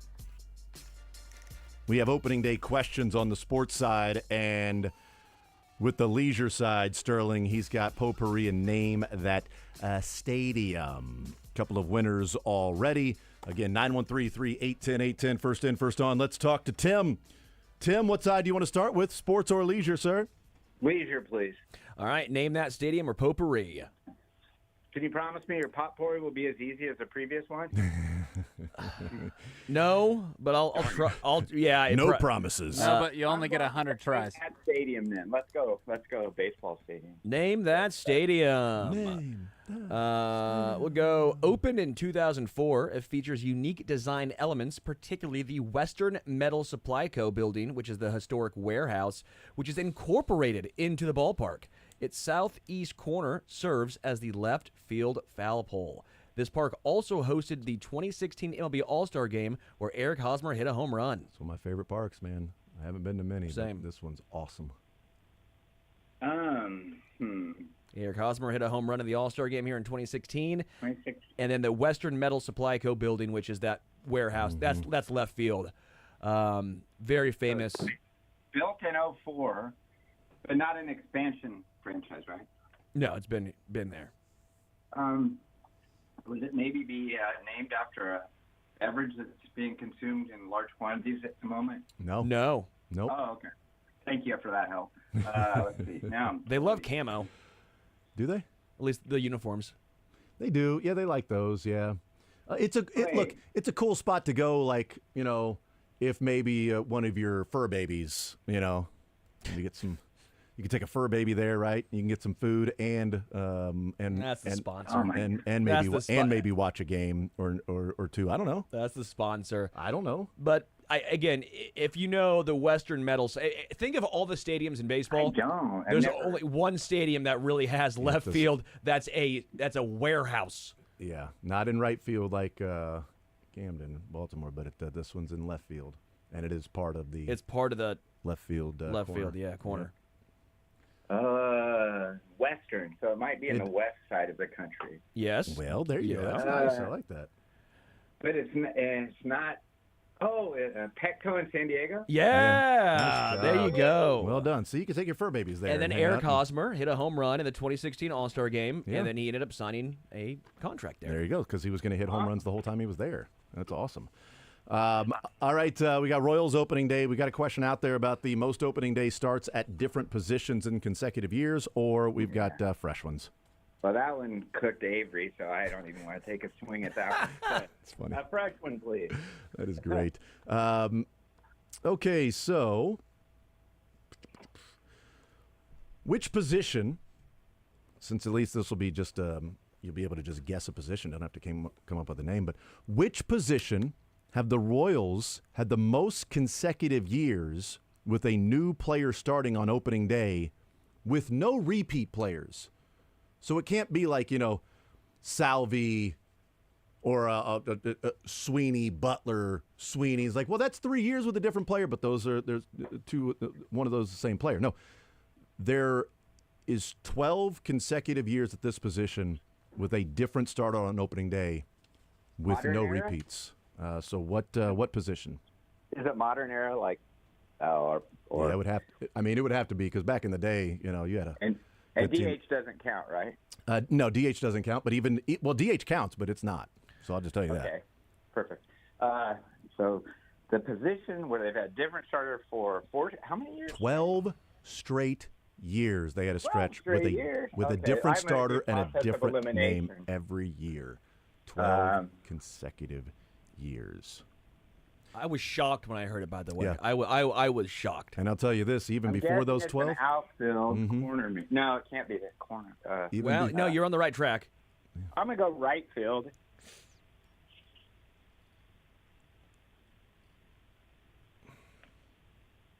What was that? Your phone cut out. Oh, did it really? Yeah, totally cut out. We Totally. totally didn't hear what you said. We definitely didn't hear which corner you said. okay. So, I said right field. no, we totally didn't hear what corner you said.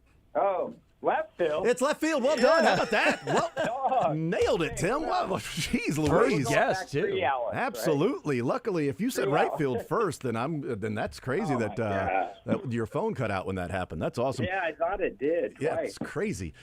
Tim, we'll put you on hold. Get your information. Congratulations, sir. You're too nice. You're the man. All right. I was shocked when Jason said this because I thought that, this is obviously pre-Gordon. I had thought that Gordon's the last one. But I thought David DeJesus. David DeJesus was gonna. He's part of this. He's part of this, but I thought he would have been 3 years, 4 years in a row. Yeah. Was not. I thought Scott Podsednik would have been there 2 years in a row. He was right before Gordo. He was not. So here it is from 2000 to 2011. Here are the left fielders that started for the Royals, starting in 2000. Johnny Damon, Mark Quinn, Chuck Knobloch, Raul Ibanez, Aaron Guile, Terrence Long, Emil Brown, Ross Glode, Mark Teahan, David DeJesus, Scott Podsednik, Alex Gordon finally. Ross Glode. And what's amazing is that Johnny Damon started 2 years in a row in 1999 and 2000. By Johnny Damon starting 2 years in a row, he broke the stretch of the entire decade of the 90s having a different player start in left field.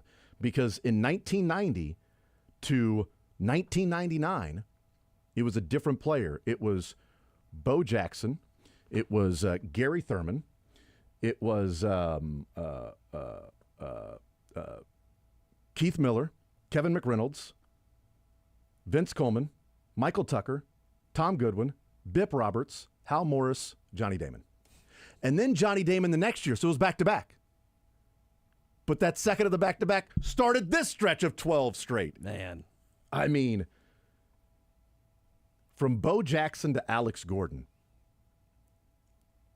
That's unbelievable, man. Sure are some names in there, too. Oh, my God. Ross Glode is a name I've not thought about in years. His 7.59 OPS, though, 1 year, not bad. 19 names in 20 years. 20 years, 19 names between Bo and Alex Gordon. Between Bo and there's a different universe that somebody's living in, that the Royals went from Bo Jackson to Johnny Damon to Alex Gordon in left field. There's a universe out there somewhere that if the Royals had a little bit more money or an unfortunate injury to Bo, that they could have gone from Bo to Damon to Gordon, although Damon may have then moved to center when Beltran. But you get the point. But Damon was in left field because of Beltran.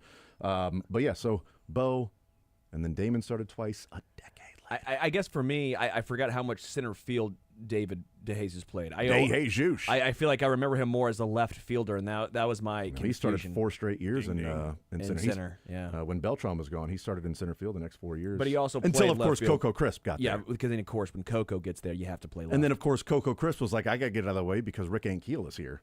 You know what I mean? And then Rick Ankiel's like, I got to move out of the way because Melky Cabrera is here. And then they're like, we should trade Melky because Lorenzo Cain is here. Who, by the way, is throwing out the first pitch today along with Willie Wilson to celebrate the 40 years of 85 and the 10 years of 2015. So awesome. Here's what I would like them to do. Sure, they could throw out the first pitch. Or, and we'll take a break because Dumb Sports Leisure, we need to talk Royals and opening day. They could throw out the first pitch. Or foot race. That would be fun, too. They're both in center field. And then you hit one in the gap, and they got to go get it. And then get up and throw it home for the first pitch. Wow. Or Willie and Lorenzo at first base, and Hosmer hits a single down the right field line, and they both run and see who gets home first. Also, we would put Batista out there in right field just for S's and G's, just to go along. He's cool with it. Totally cool with it. He's fine. Joey Bats will be out there. It's all good in the hood, man. You know the cutoff man is then? Roughneck Odor.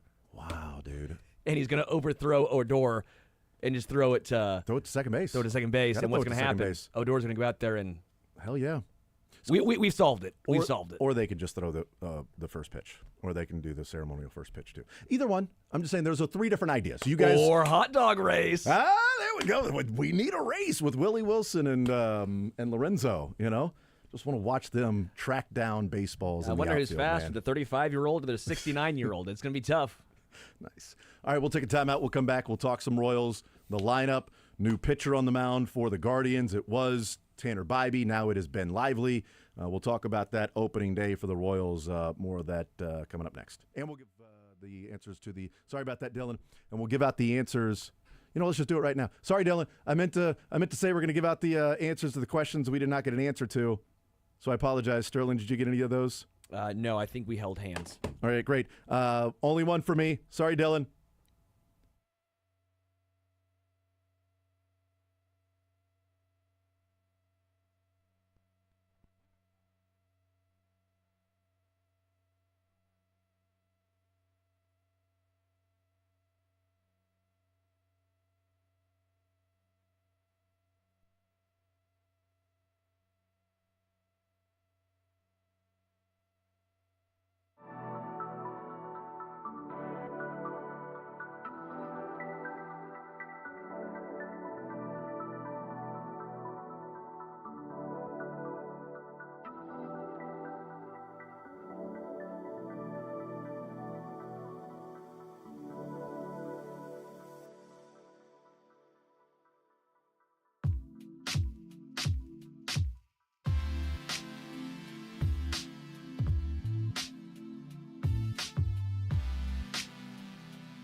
player started the most opening days at different positions in consecutive years for the Royals.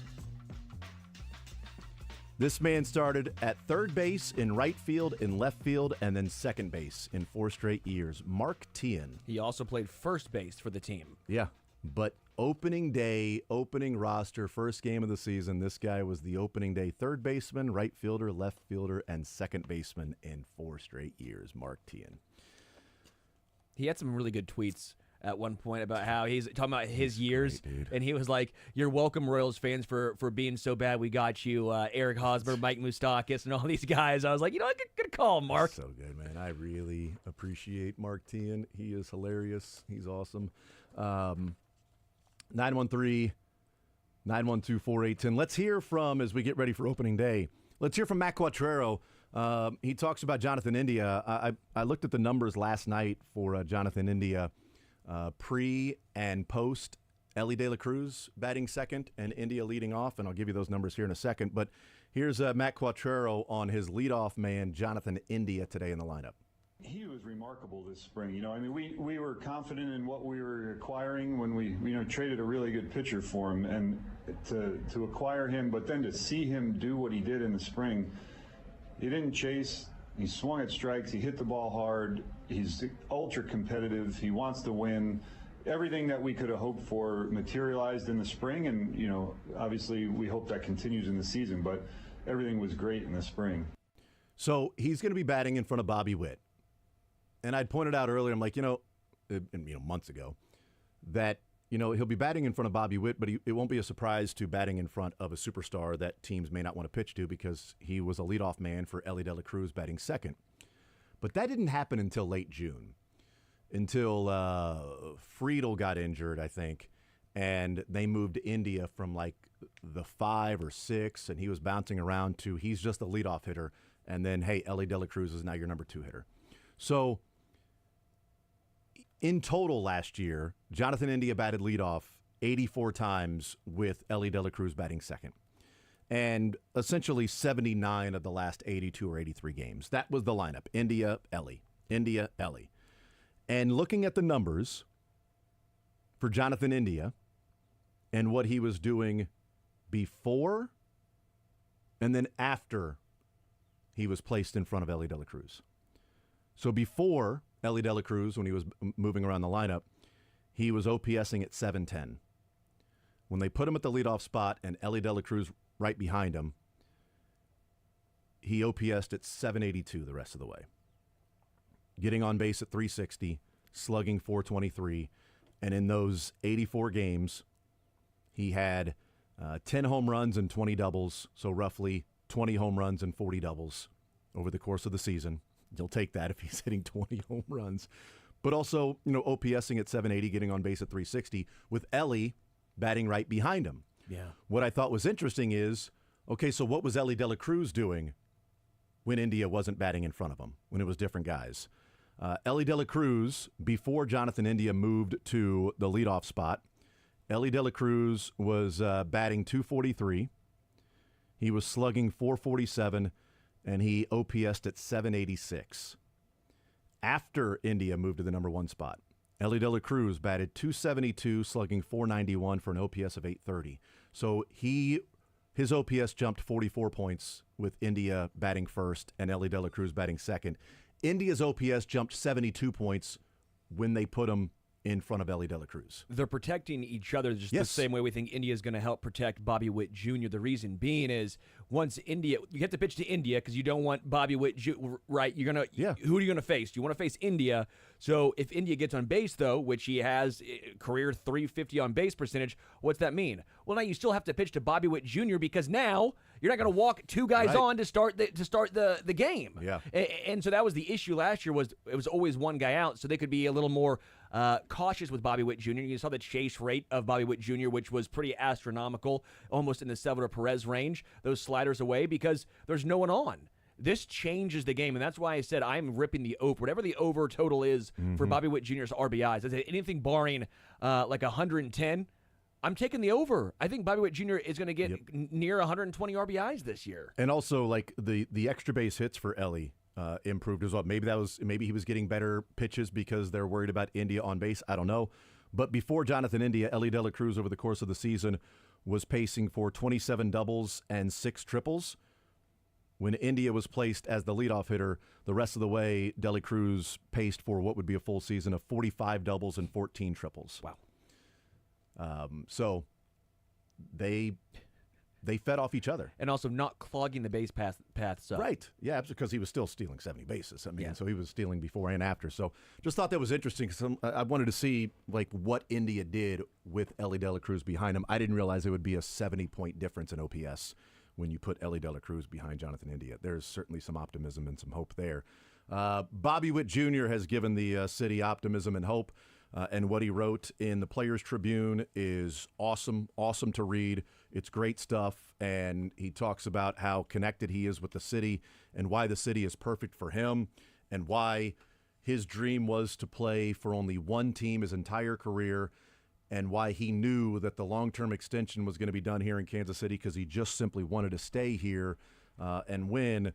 Here's Bobby Witt Jr. He also said that he feels like God put him on earth to play baseball in Kansas City for the Royals, and also, talked about wanting to do for the Royals what Patrick Mahomes and the Chiefs have done for Chiefs fans. But here's Bobby Witt in the clubhouse getting ready for the game and also weighing in on that Players Tribune piece that he penned. Just excitement. I'm just ready to know, just to go out and enjoy it. And because we know what we can do, we know our abilities, and we just got to go out there and prove ourselves right, like we've been talking about. Just our preparation in the spring and everything's been great, and so now we're ready. Been antsy kind of all off season here after the way of the playoff run and all that last season? Yeah, definitely, but you also need to put in the work, need to know what we need to do better, need to know what we need to improve on, and that's what we went into the offseason about. Now we're here today. What have you seen from Jonathan that you like so far in the leadoff spot? Yeah, just all part of his game. He just gets on base, he does his thing, he's a great clubhouse guy, great defender wherever he's going to be at, and then it's just all around like a missing puzzle piece that we needed. And so it's something that's great to have him part of the team, and it's going to help us a lot. The quote's been going around about, you're put on this earth to play baseball. Can you kind of elaborate on that for us here today? Yeah, it's just one of those things where we're here in Kansas City, and I believe that there's a bigger reason why I'm here. And so I just really can't take it for granted and just enjoy every moment because you never know when it's going to be your last day playing the game. And so really got to just love what you do and just enjoy it while you're doing it for sure. Bobby, what prompted you to want to write something for the public to consume like that? Yeah, it's kind of a mutual thing that we kind of came out and just wanted to do that just to kind of I guess see who I am as a baseball player, as a person, and just You said in there that you wanted to start a dynasty like the Chiefs have had. Have you talked to Patrick at all about pick his brain on that? Yeah, I think every team wants to win a championship every year, and so why not try to think that? You just gotta go out there and have confidence each and every day, and just know that you're going to win. And so if you have that mindset, I feel like it's a great mindset to have. And so, but yeah, never really talked to him about that because you can't really control that, and just you got to go out there and just want to win every day. He wrote in the piece, as they said right there, he says, obviously I've seen what the Chiefs have done in this town recently. I'm all about it, believe me, but it's impossible for me to see that and not be thinking, like, how cool would it be to create a dynasty like that for KC in baseball? Like, let's build one of those of our own. I look across the street from our stadium and I see what the Chiefs are doing year in and year out. They've got family atmosphere, their silent assassin type leader, Patrick Mahomes. And like I said, I love all that. It's been impressive to watch. But at the same time, let's see, how do I put this? The fans in KC have been leaning on the red and gold pretty heavy for a good long while. It's time to get some royal blue in the mix. So there's Bobby Witt. Dog. Love him. Here we go. I'm amped right now. I'm pumped, man. I'm ready to go. You get to go out there and cover the See game. that wall? Yeah. I'm not going to run through. I'm going to actually open the door, but I'm going to waltz through it. Yeah, that's right. You're with excitement. You're just going to step right over the threshold. Nobody's going to carry you. You're not going to burst through it. You're not the Kool-Aid man. You're not going to ruin anything. Oh, yeah. But you are pumped to go and watch this game and cover the game today. So good for you. Yeah. Dylan, what you doing for your birthday besides watching the Royals win? Watching Sweet 16 basketball and enjoying my night, making some different recipes and just doing some stuff to myself. Okay. Line set at 5.5 beers. Over, under. Dylan. Oh, well over. Hey! Nice. Well over, sir. Good for you. Hungover Friday. Recipes and beer, baby. What a birthday.